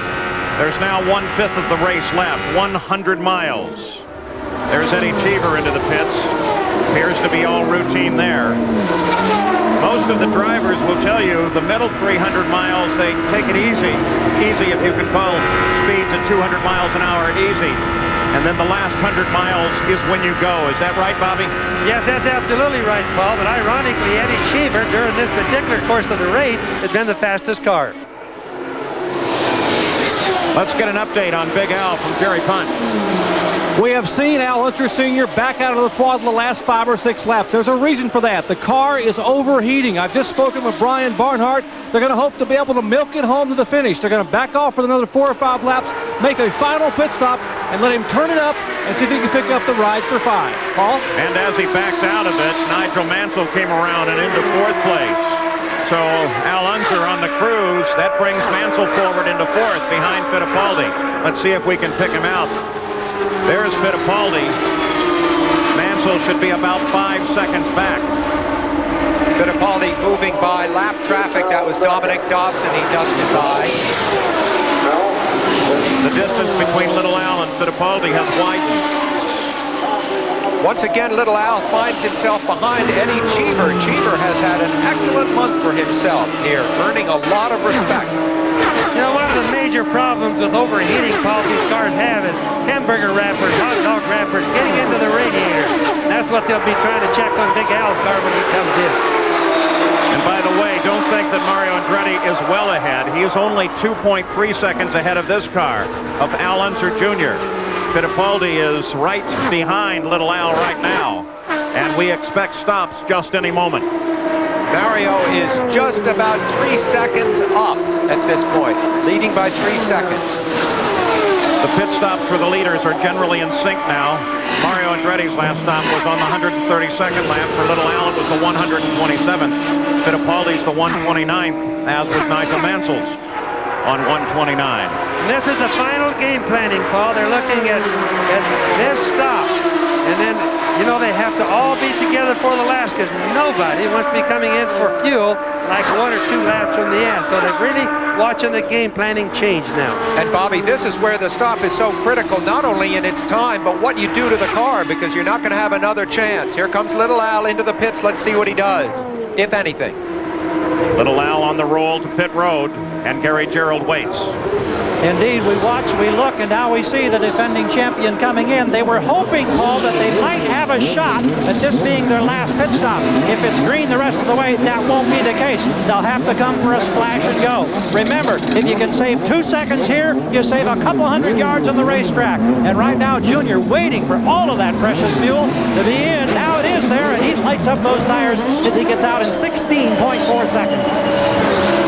Wing adjustment. Sticker tires on that car now. And Paul, I notice he's got brand new stickers on there, plus my calculations show he can go to the 200 laps, which would be the end. So theoretically, the last stop of the race for Al Unser Jr. It's a sprint to the finish now. You notice that they have been picking up some debris, not only in the coolers, but the onboard camera on Al's car got some there. A crew member thoughtfully removed it as they did to stop. Let's go to Jack. Paul, Mario Andretti and his crew are trying to run this final fuel stop as far as they can. They're hoping, as we watch Big Al Unser Sr. taking his pit stop, they're hoping to make their final stop of the afternoon. But it is a very, very tight window, and they're not sure yet. Big Al, routine service here, waiting for the fuel to flow in. A squirt of water to clear the fuel off the side, and he stalls. He stalls. Immediately they bring the starter over the wall, hook it to the back of the car. Very costly for Al.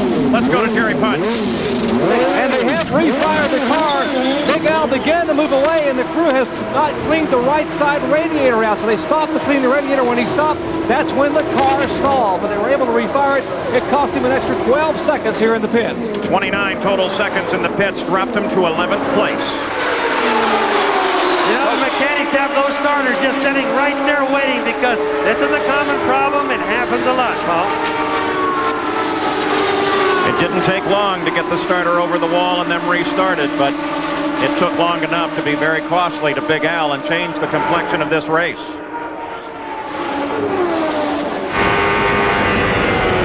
Little Al runs 10th now. Paul, there went Fittipaldi. Paul, we have Robbie Gordon just out of the pits, just pouring out.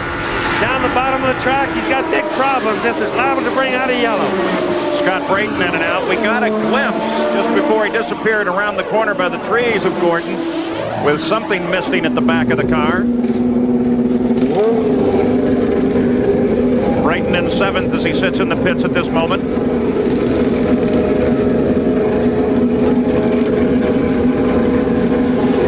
Again, these will be the last stop to the green flag if everyone has done their calculations correctly. The 167th lap. And here is Fittipaldi in the pits, the second place competitor.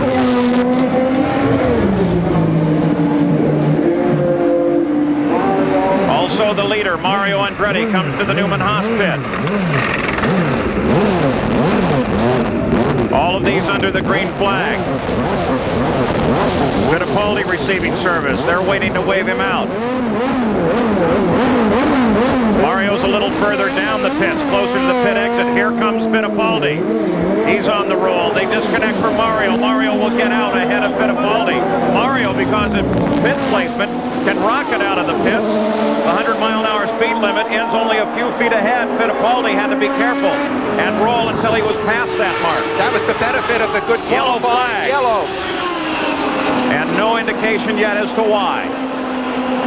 This one comes a little late for Mario and Fittipaldi, though it may end up helping Nigel Mansell. So we're under the yellow. No indication as to why. We assume it is debris. Raul Boisel will pick up the lead. The yellow is on because of a toe-in on the circuit. We'll be back. Back under yellow at Indianapolis, the yellow because of Robbie Gordon's toe-in. You look down from the Goodyear Blimp Spirit. Some great pictures here today. Look at the gigantic crowd at the Indianapolis Motor Speedway as Spirit floats so lazily over the speedway. In the pits now, the leader of the race, Scott Goodyear. He assumed the lead under yellow. This is actually his 8th stop of the day. He is 2 ahead of everyone else. And under yellow, he comes back into the action. So now Scott Goodyear moves back into the fight. Let's get an update from everybody, beginning with Jack Arute. Well, Paul, we saw Mario Andretti and Nigel Mansell. They pitted before the caution, and there is a question mark as to whether they can finish the race without an additional stop to take on fuel. The same cannot be said, though, for Arie Luyendyk and the Ganassi Racing Team. They know now that they have plenty of fuel because they waited until the caution came out. They've set the bar setting for a soft bar, and what they've done is they've put on sticker tires. So they're going to the distance. Let's check in with Gary Gerald. In the Fittipaldi camp, they think this yellow will enable them to go the distance without coming in. In Little Al's pit, Rick, will you have to bring him in to top off? We're going to bring him in right now, Jerry. Okay, so Unser will be in here to top off, but he'll be at the back of the procession. Let's go to Jerry Punch. And Allitzer Sr. pitted with 35 laps to go, guys. He can only run 32 laps, so he would not make it. That's why Brian Barnhart and the crew are going to bring him in. But they got another problem. He has a clutch that's slipping. That's why the car stalled a minute ago. So they're going to watch very carefully as they wait for Al Sr. to come on pit road. Will it stall? Will he lose his shot at number 5? Al Unser effectively out of contention at this moment as the crew waits. We'll return with more of the Indy 500 after this message and a word from our ABC stations.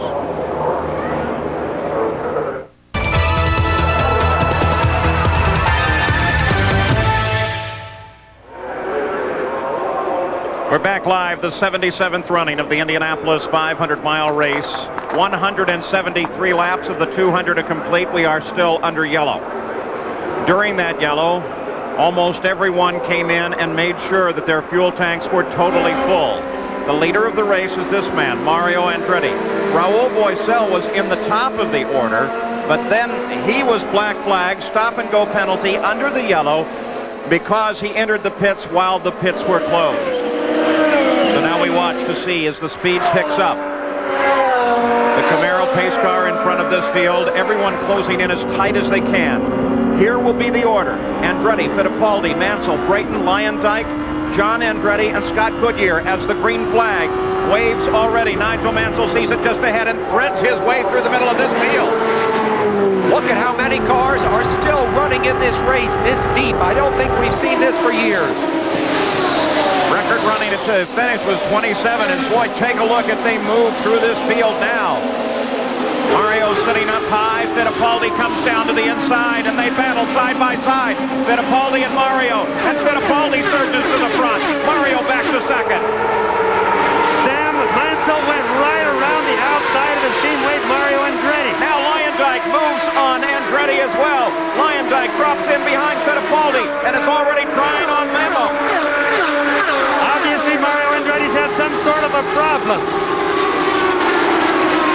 The lead changes very, very quickly as Fittipaldi comes to the front. Lyondike to second. Mario dropping back. Fittipaldi threading his way through traffic now. Remember, they've just been in the pit. Their tanks are full. The handling is different than when they were last out there, and it is working for Emerson Fittipaldi. The black and yellow car they were working around was Davy Jones. No more pit stops. This is a race to the end. Now here comes Fittipaldi as he tries to stretch out his lead and use traffic to his advantage.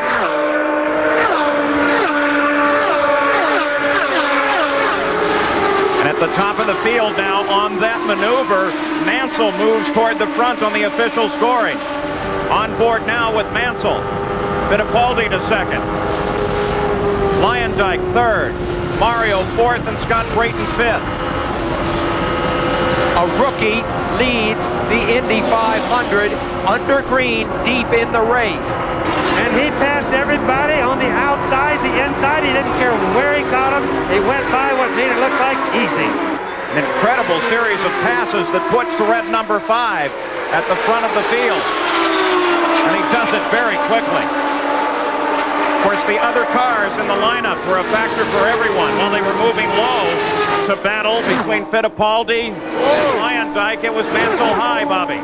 Yes, he certainly was. He's using all the track. But remember, hey, this is the last pit stop. This is going to the end. This guy's learned all day long. Now he's after it. Remember that no defending world champion has ever won Indy. An amazing stat, and right now, Nigel Mansell is in a position to become the first. For the most part, he's running in clean air, too, Sam. That's going to be a big advantage right now for him. 23 laps away from that possibility of winning as the defending Formula One champion. Mansell. Both the Newman-Haas cars running very strong throughout the whole race. One of the two Penske cars out, the other one, Fittipaldi, doing battle.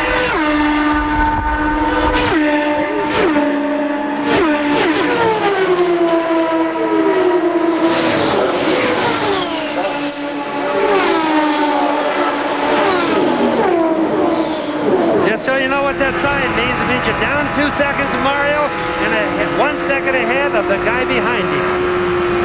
Ahead of him is Lyondike. Behind him, Boissel. Mario runs in fourth. The order is still Mansell, Fittipaldi, Lyondike, Andretti, Boissel, Goodyear, and Brayton.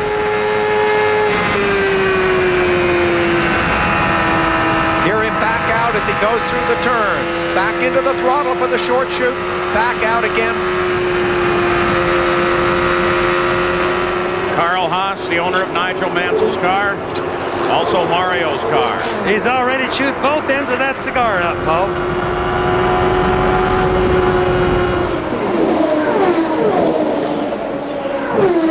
He begins to slip a little bit behind. They give the board to Mario.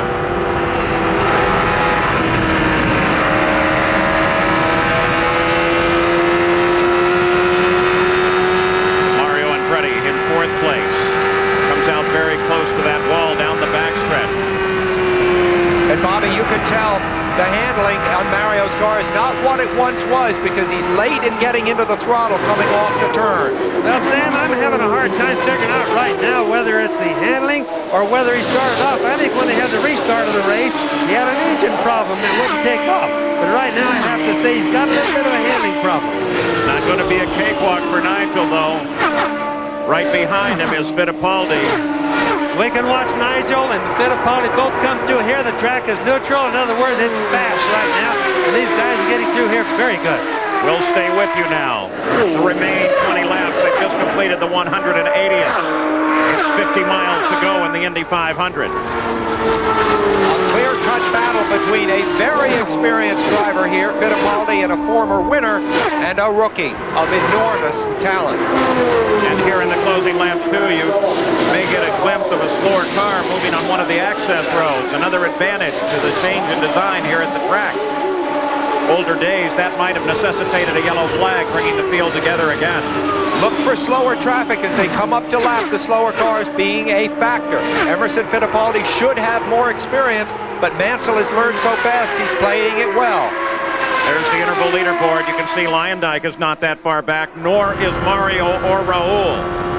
All of these cars run right together. The Indy 500 has been getting closer every year for the last few years. 6 of the tightest finishes. There's Lynn St. James. A great run. Very disappointing for her to go so deep into it. She finished it last year. Lynn St. James was that slower moving car. They give the board to Ari as Nigel Mansell continues to run out in front. Fittipaldi is second, Ari Lyondike third. And Paul, as we watch Mario come through the number 2 turn over here, we hear him lift out the throttle really bad, which tells me he's got some bad handling problems. Probably the tires he put on at last just don't match the track right now. Yellow once again. The yellow light has winked on, apparently for Lynn St. James. She did stop in a precarious position just above the pit entrance, so they'll have to get her out of the way. Everyone will bunch up once again. What we thought was going to be a sprint to the finish will become even more serious. Teresa Fittipaldi, now Carl Haas. They watch from the pits this turn of events. Kenny Bernstein watches his car. This could play into Mansell's hands because he will have a clear track on the restart, not coming up to lap slower cars for several laps. So now they are slowed down once again, with Mansell leading Fittipaldi and Ari Lyondike. Now what has Mansell learned on how to come back to green from these yellow flags? Momentum is absolutely critical at that point, where you pick up the throttle and whether or not you can surprise the person behind you. Lyondike weaves back and forth, keeping those tires warm. Again, it's Mansell, Fittipaldi, Lyondike, Boissel, and Mario Andretti. It looks like they're going to bring Mario into the pits. Let's go to Jack Arute. Well, Paul, as Bobby Unser actually said, they looked like they were having a handling problem. They're going to take this set of tires off and put a set on that they had earlier in the race that he had radioed in, and Mario had said, save them, we may need them. He is going for them now. Nigel Mansell, on the other hand, has been told to stay out and wait for the green flag. But it's a smart move on the part of Newman Haas because Mario's got nothing to lose by getting these tires off. He's been fading quickly. Right now, the no pit sign is in place at the top of the pits. Maybe we can get a glimpse of it as Nigel comes down alongside the pit road. Behind the Camaro pace car, Mansell leads the race under yellow, 183 laps into the record book. Teresa Fittipaldi, her lucky earring, as she waves Emil on every lap, trying to give him what she calls winning energy. It worked once before. It was worth $1 million for Fittipaldi. This restart, it'll be critical. Penske, the owner of Fittipaldi's car. This is a bad break for Mario, Paul, because they're going to go green the next time. The crew's not going to be able to get those tires off. The 51 car makes its stop into the pits. Gary Bettenhausen. Let's get an update on Fittipaldi from Gary Gerald. One of the things they're optimistic about in the Fittipaldi camp, Paul, is the fact that they believe their car does work better as that fuel load recedes, and he's been hanging in solidly with Mansell, so they think they'll have an opportunity to challenge here in these final laps. Well, this is going to guarantee, Paul, everybody enough fuel till the end, because all these yellow flags are really stockpiling the mileage they can have. Fittipaldi, the lone Chevrolet representative in the top 5, out to battle all of these Ford engines. Roger Penske listening so carefully, wondering what will happen. It's out of Penske's hands right now. It's up to the drivers. It's out of everyone's hands, but these 6. Notice Raul is now up into 4th place. And here they come. The green flag flies. And Fittipaldi trying to catch position on Mansell. Is this inexperience for Mansell, giving it over to Fittipaldi? And look at Lyondike as he moves to 2nd place. Desperate pass by Ari Lyondike. A very good pass. Really got Mansell asleep on that one. Boy, that Fittipaldi run through here. Turn 2 wide open, Paul. That was an inexperienced move by Mansell. He should have gotten on the throttle sooner. If it had been Fittipaldi or Little Al, you can bet they would have. Fittipaldi becomes a record 12th leader of the Indianapolis 500 with 15 laps to go. I just don't think Mansell... Not over yet, Bobby. I just don't think Mansell realized how hungry these guys were to try to win the biggest race in the world. Jack Harut, you have an update on that pass. Paul, Jim McGee was on the radio when they dropped the green flag, trying to tell Mansell how to get the jump. He didn't get it. That comes from experience. He's learned all day, but he didn't learn that part. That through here, Lyondike through here, and then Mansell all hooked up. But Mansell has recovered his nerves. He now has 2 passes he must make. The first one on Lyondike, and then, of course, the one on Fittipaldi. Can he do it? 14 laps to go. Don't give up on Raul Boisel, because he's in this chase as well. They've just raised their speed up from about 197 mile an hour laps to running almost 210 mile an hour laps, Paul. Sprinting to the finish of the Indy 500. The picture, of course, of Boisel as we watch Nigel Mansell. Fittipaldi just 1 second ahead of Lyondike. Mansell's getting into the turns fast, but he's slow coming off of them, which is blunting his attack. And meantime, Fittipaldi is getting away. If Mansell's going to make a move, it's got to be now on Lyondike, or forget it. And you know, right now, they've all got them in their race gears. Remember we said they have a cruise gear and a race gear. I guarantee you they're all in the race gear right now. 13 laps to go. Remember, too, historically, the person who leads at lap 190 does not always win the Indianapolis 500. Closest finish among the top 3, 1.8 seconds in 86. Rahal, Kogan, Mears, owing to a late race yellow. Emerson pulling away just a little bit, but still looking very smooth through here, Paul. We have the makings of a very tight finish here at Indy. Boisel closes on Mansell. Lyondike closes on Fittipaldi. And Fittipaldi, you might think at his age, he's in his mid-40s, would he be getting tired now? No, he is extremely fitter a couple of years ago in a contest at Pele. I think he's good for the last laps at full throttle. Brazilian run first and 4th at Indy right now. Boy, Mansell got it way high coming off that last corner. Mansell's battling it off the turns. There's no question. He's swooping into the turns well. He just can't bring the car off the turn. The handling on Mario Andretti's car's also been fixed. We can hear him going through turn 2, and he's wide open, trying to catch the other guys.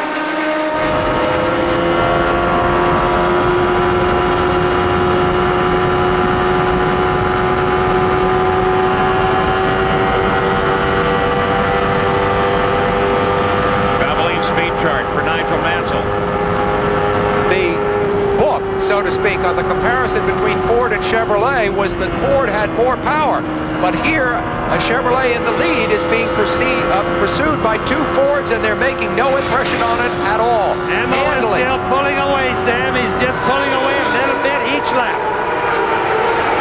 Well, if the common knowledge was that the Fords were faster, Fittipaldi is disproving that at this moment. Now 2.6 seconds ahead of Luyendyk. Luyendyk 3 seconds ahead of Nigel Mansell. The interval is widening at this moment. And they sit right there and they adjust everything they can. They get their boost gauges where they get utterly the maximum boost that they can get. They have them again in their race gear. It's flat out to the finish. Fittipaldi turned the last lap at 211 miles an hour, a full 2 miles an hour faster than Luyendyk and 5 faster than Mansell. He's run the race the way Rick Mears used to run it, just keeping in the headwaters of the race until the last minute, making sure that his setup was right, and then going for it. And you see the interval, it's going up. And that interval's enough to where he can break the draft. They're not getting a lot of benefit from his dirty air behind him there, Sam and Paul. Look at the distance now. Plenty of room between Fittipaldi and second place Luyendyk. He pulls away, 9 laps to go. Remember, Emerson won the championship and the Indy 500, as you see Roger Penske back in 1989, 4 years ago. 4 years is too long ago, Emerson said. It's time for something new. Pass Bobby Unser again. He's there still looking very good, too. Watch Mansell trying his best to catch up. It's yellow again, Paul. Yellow. The yellow comes out. This will slow the field again. And depending on how long it takes, indication is that Nigel Mansell brushed the wall, and that brought out the yellow.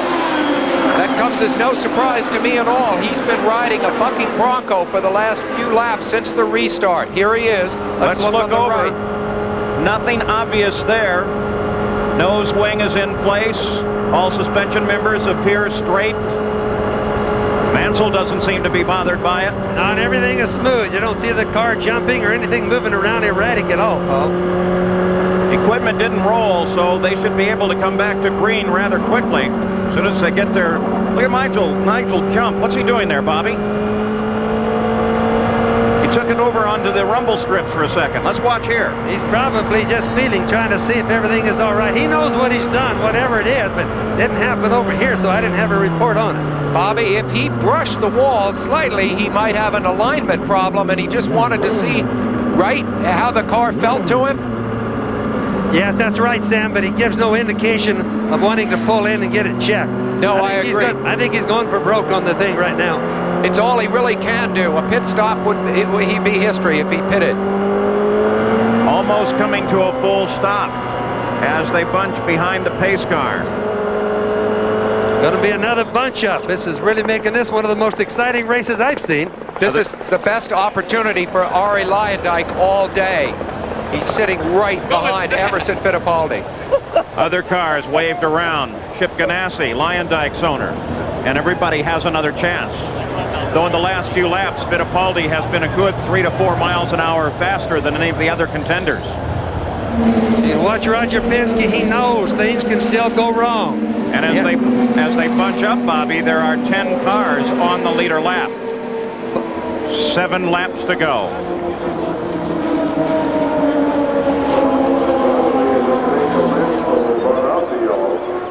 And here is Nigel Mansell on board, coming off of 2. Now watch him. Whoa! Yeah. He hit hard enough, Paul and Sam, to get sparks or get fire off the magnesium wheel. Pretty hard hit, so I think he's probably has a good chance it's out of alignment a little bit. Plus whatever stress damage may exist on that right front wheel and right rear for that matter. Watch the magnesium right now. Just touch the wall right there. See the flame? That's the magnesium that literally explodes and burns a little bit for a while. Boy, if you're going to kiss it, though, that's the way to do it. Mansell touches and continues on. Boy, he rode that out, but now he's got to wonder what has happened to my front suspension. Has it been weakened by the impact? These cars are extremely strong. Chances are he's all right. If he isn't all right, he could risk a very big accident. And as he goes by us here, we can see the white on the tires. We can see the white on the tire, but we can't see anything else wrong. Mansell's confidence level might be down just a bit. Let's go to Jack. Well, then again, it might not, Paul. He radioed into his crew. He said, I got a bit bumpy for a minute, but I'm going to stay out. He is a fighter. He is emerging as a master of understatement in this race. But he does persevere. How many times in his career has Nigel come back from terrible adversity? Well, with the retirement of Rick Mears and, of course, A.J. Foyt, great masters of the Speedway, people looking for new drivers to root for. Certainly the one we ride with right now, Scott Goodyear is one, and certainly Nigel Mansell is another. Now let's keep in mind, Nigel hit fairly hard. Whenever you get that fire off the magnesium, it's pretty hard. They're back green again. Now with 6 laps to go in the Indianapolis 500. Did Mansell learn enough on that last restart? No, Fittipaldi continues to dominate. But he did at least learn, as did Bozell, that they follow the leader everywhere they go. Now 5 laps to go. Fittipaldi took that restart exactly the way you should. He got in the throttle first, as was his right as the leader of the procession. Mansell didn't even give his car a chance to get checked out. The guy's going for road. Unbelievable personal courage. They call him the Lion, and you can see why. But he continues to run high off of the corners. There he comes off fairly low. Mario comes off high. Fittipaldi still pursued by Lyondike.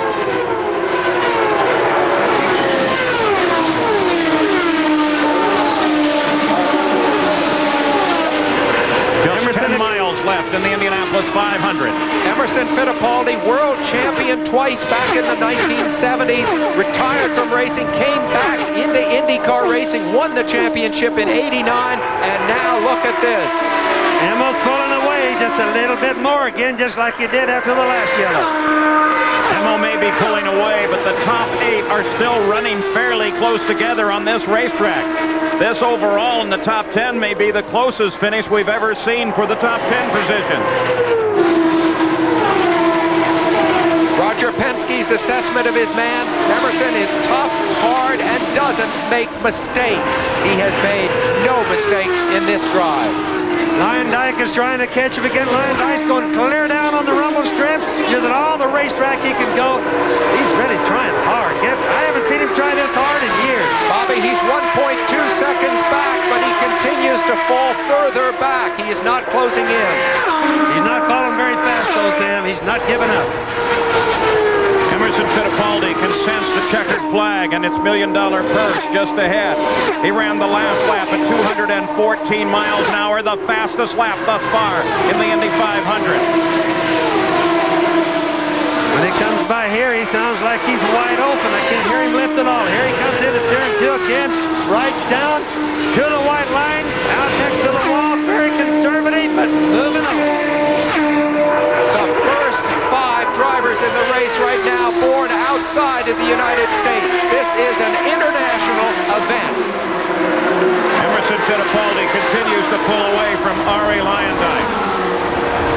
As we watch now for the white flag that will indicate Fittipaldi has just 2.5 miles to go for his second win at the Indianapolis 500.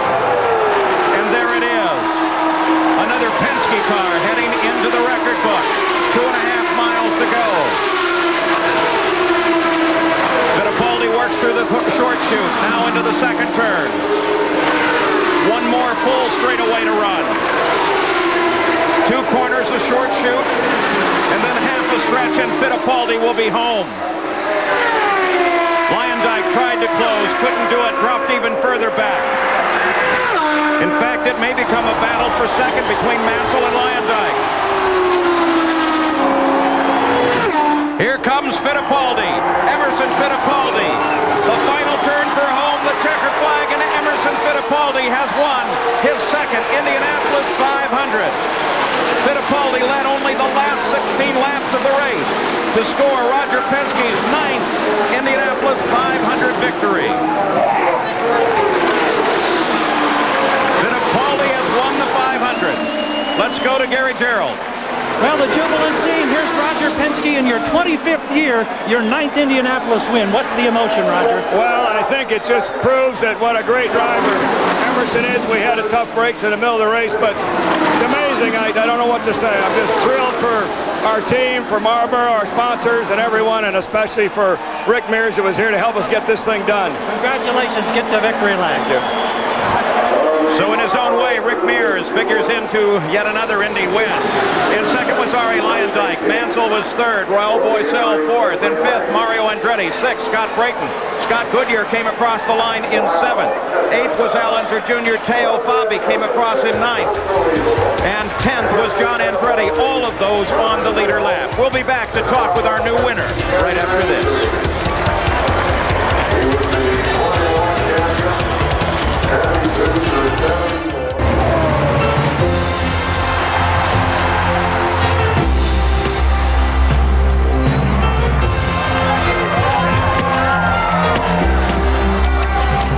While everyone talks about how racing technology makes their street cars better, there isn't a car company today that brings more race-winning technology to the street than Chevrolet.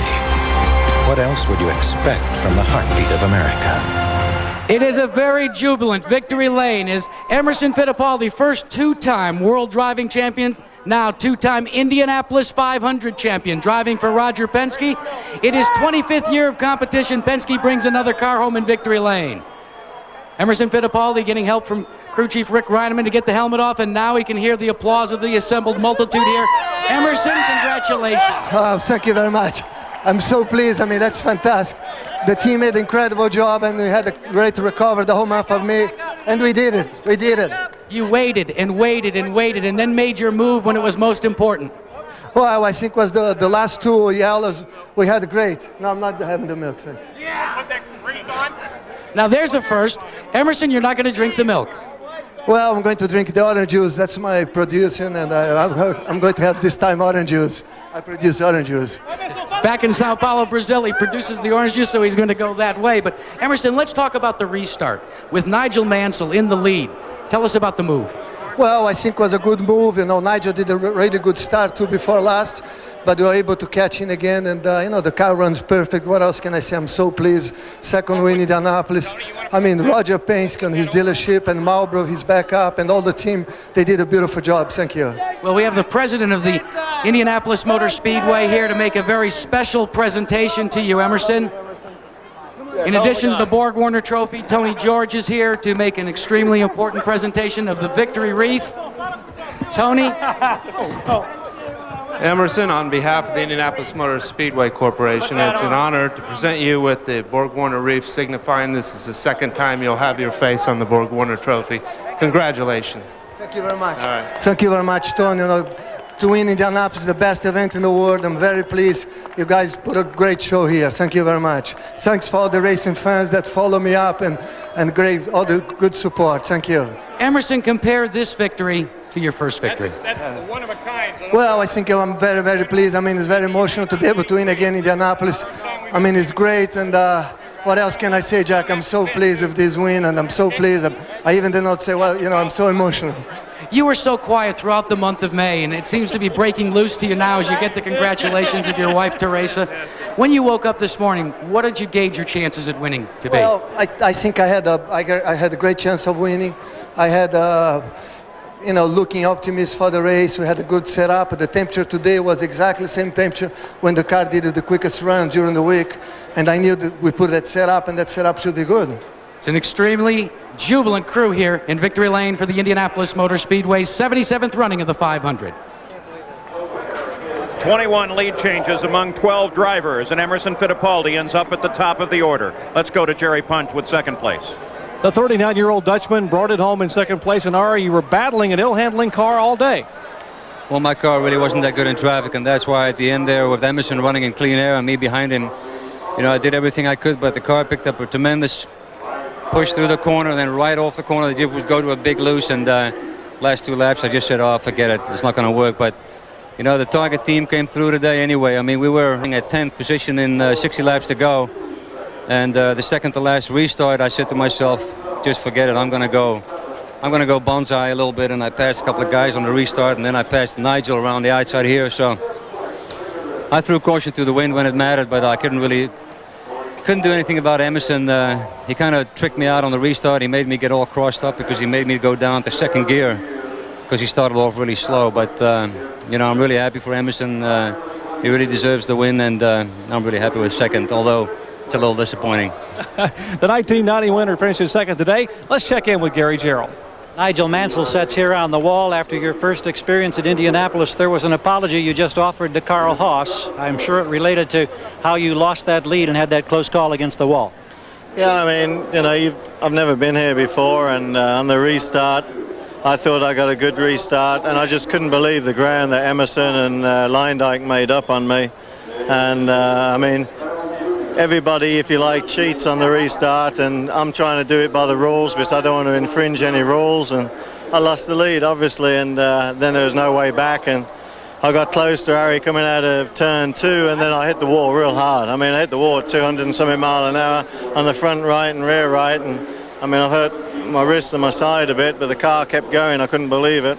I mean, then were you afraid you were going to have to come in and pit because of that? Hey, I was afraid I was going to be in the wall permanent, but you know, then the yellow flag came out straight away after that, and I was able to do a couple of slow laps and just feel the car and check the car out, because for sure the tracking got altered a little bit on the front. I mean, you can see the outside front tires, but I mean, I'm just happy to have finished. I mean, you know, we perhaps could have won, but I'm very happy for Emerson. I think he drove fantastic, and you know, Harry Leindyke coming second too. I mean, I got the jump on one of the restarts to take the lead anyway, so that's the way it is. After you bounced the wall, you were down in the rumble strips a couple of times. Was it hard to hang on to? Hey, I had to be down in the rumble strips because I had altered the front end and I was just pushing understeering too much. I mean, I can tell you, those last few laps, they were agony, but I'm pleased it's over now. Welcome to Indianapolis. Thank you very much. All right, Jack. The man that started third finished fourth, Raul Boisel, but you don't look like you're very happy. No, I'm not. In my mind, this race is mine. I've been penalized twice, 2 stop and goes for no reason. I don't see why they did. First, they said I was over the limit on the speedometer, and I couldn't find where, because I was not. I was careful about it.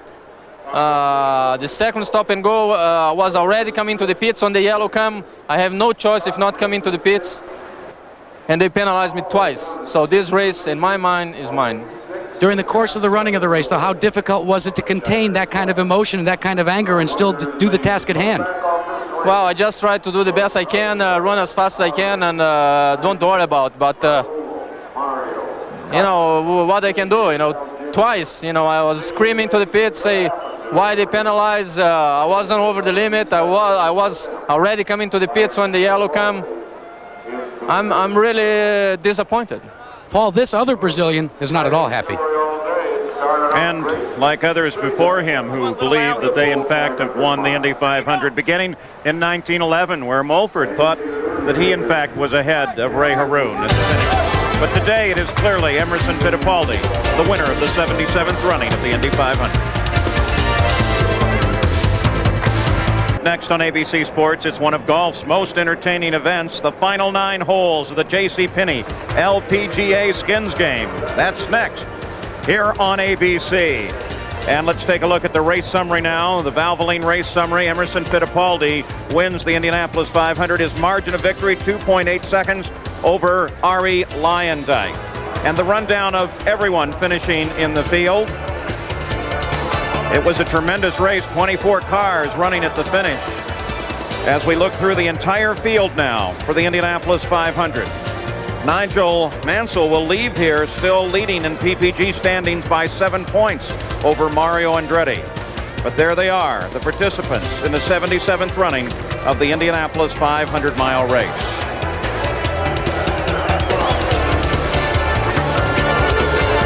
And the final 3, Danny Sullivan, so surprisingly the first out. Now, we take a look. This was the next to last restart. he swept around and picked up the lead of the race while Fittipaldi came underneath Mario. And Paul, the whole issue at the beginning was, would this make a good racing track, narrowed up as it was in the turn? And the answer is emphatically yes. From tentative opening laps, it was terrific. I don't think there's any question about it. And then the last restart of the race itself, as Fittipaldi streamed to the lead of the race, chased by Arie Luyendyk, and that's what Arie said. Fittipaldi kind of snockered him there. So Emerson Fittipaldi, using his experience both from Formula One and from the IndyCar, scores his second Indianapolis victory. And Chevrolet's sixth consecutive victory. Chevrolet still the king at Indy here, though Ford looked very powerful today. Emerson Fittipaldi will now look forward to at least $1 million in purse. Unlike in past years, they won't have to wait until tomorrow morning for the posting. It will become official later this evening, though perhaps Raul Boesel will as yet have something to say. The 77th running of the Indianapolis 500 is now history, and Fittipaldi is the champion. The executive producer of the Indianapolis 500 is Jack O'Hara. Today's show was produced by Bob Goodrich, directed by Don Ohlmeyer. Technical director, Richard Drummond, Joey Chavo. Associate producers, Ben Harvey and Debbie Cole and Mike Roth. Associate directors, Norm Samet, Patrick McManus, Vince D'Addario, and Jaime Bravo.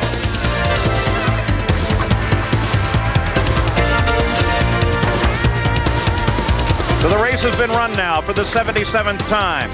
And Emerson Fittipaldi joins a group of two-time winners like Tommy Milton, Bill Vukovich, Roger Ward, Gordon Johncock. Now Fittipaldi adds his name to that list and looks for a third win at the Indianapolis 500-mile race. The celebration already underway as the victory lane is broken down, and Fittipaldi will take a victory lap around this 2.5-mile oval in a final salute to this giant crowd. The rain predicted at the start of the day has kept away. It was a clean race to the finish.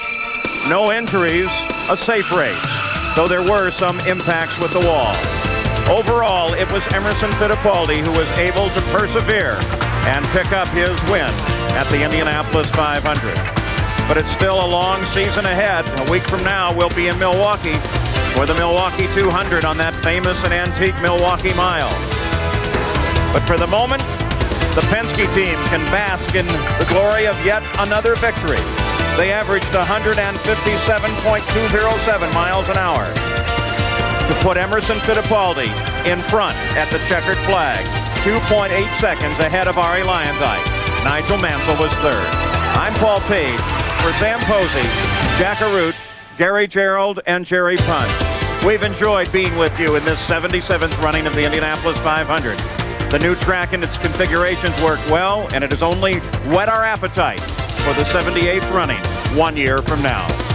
So long from the Indianapolis Motor Speedway.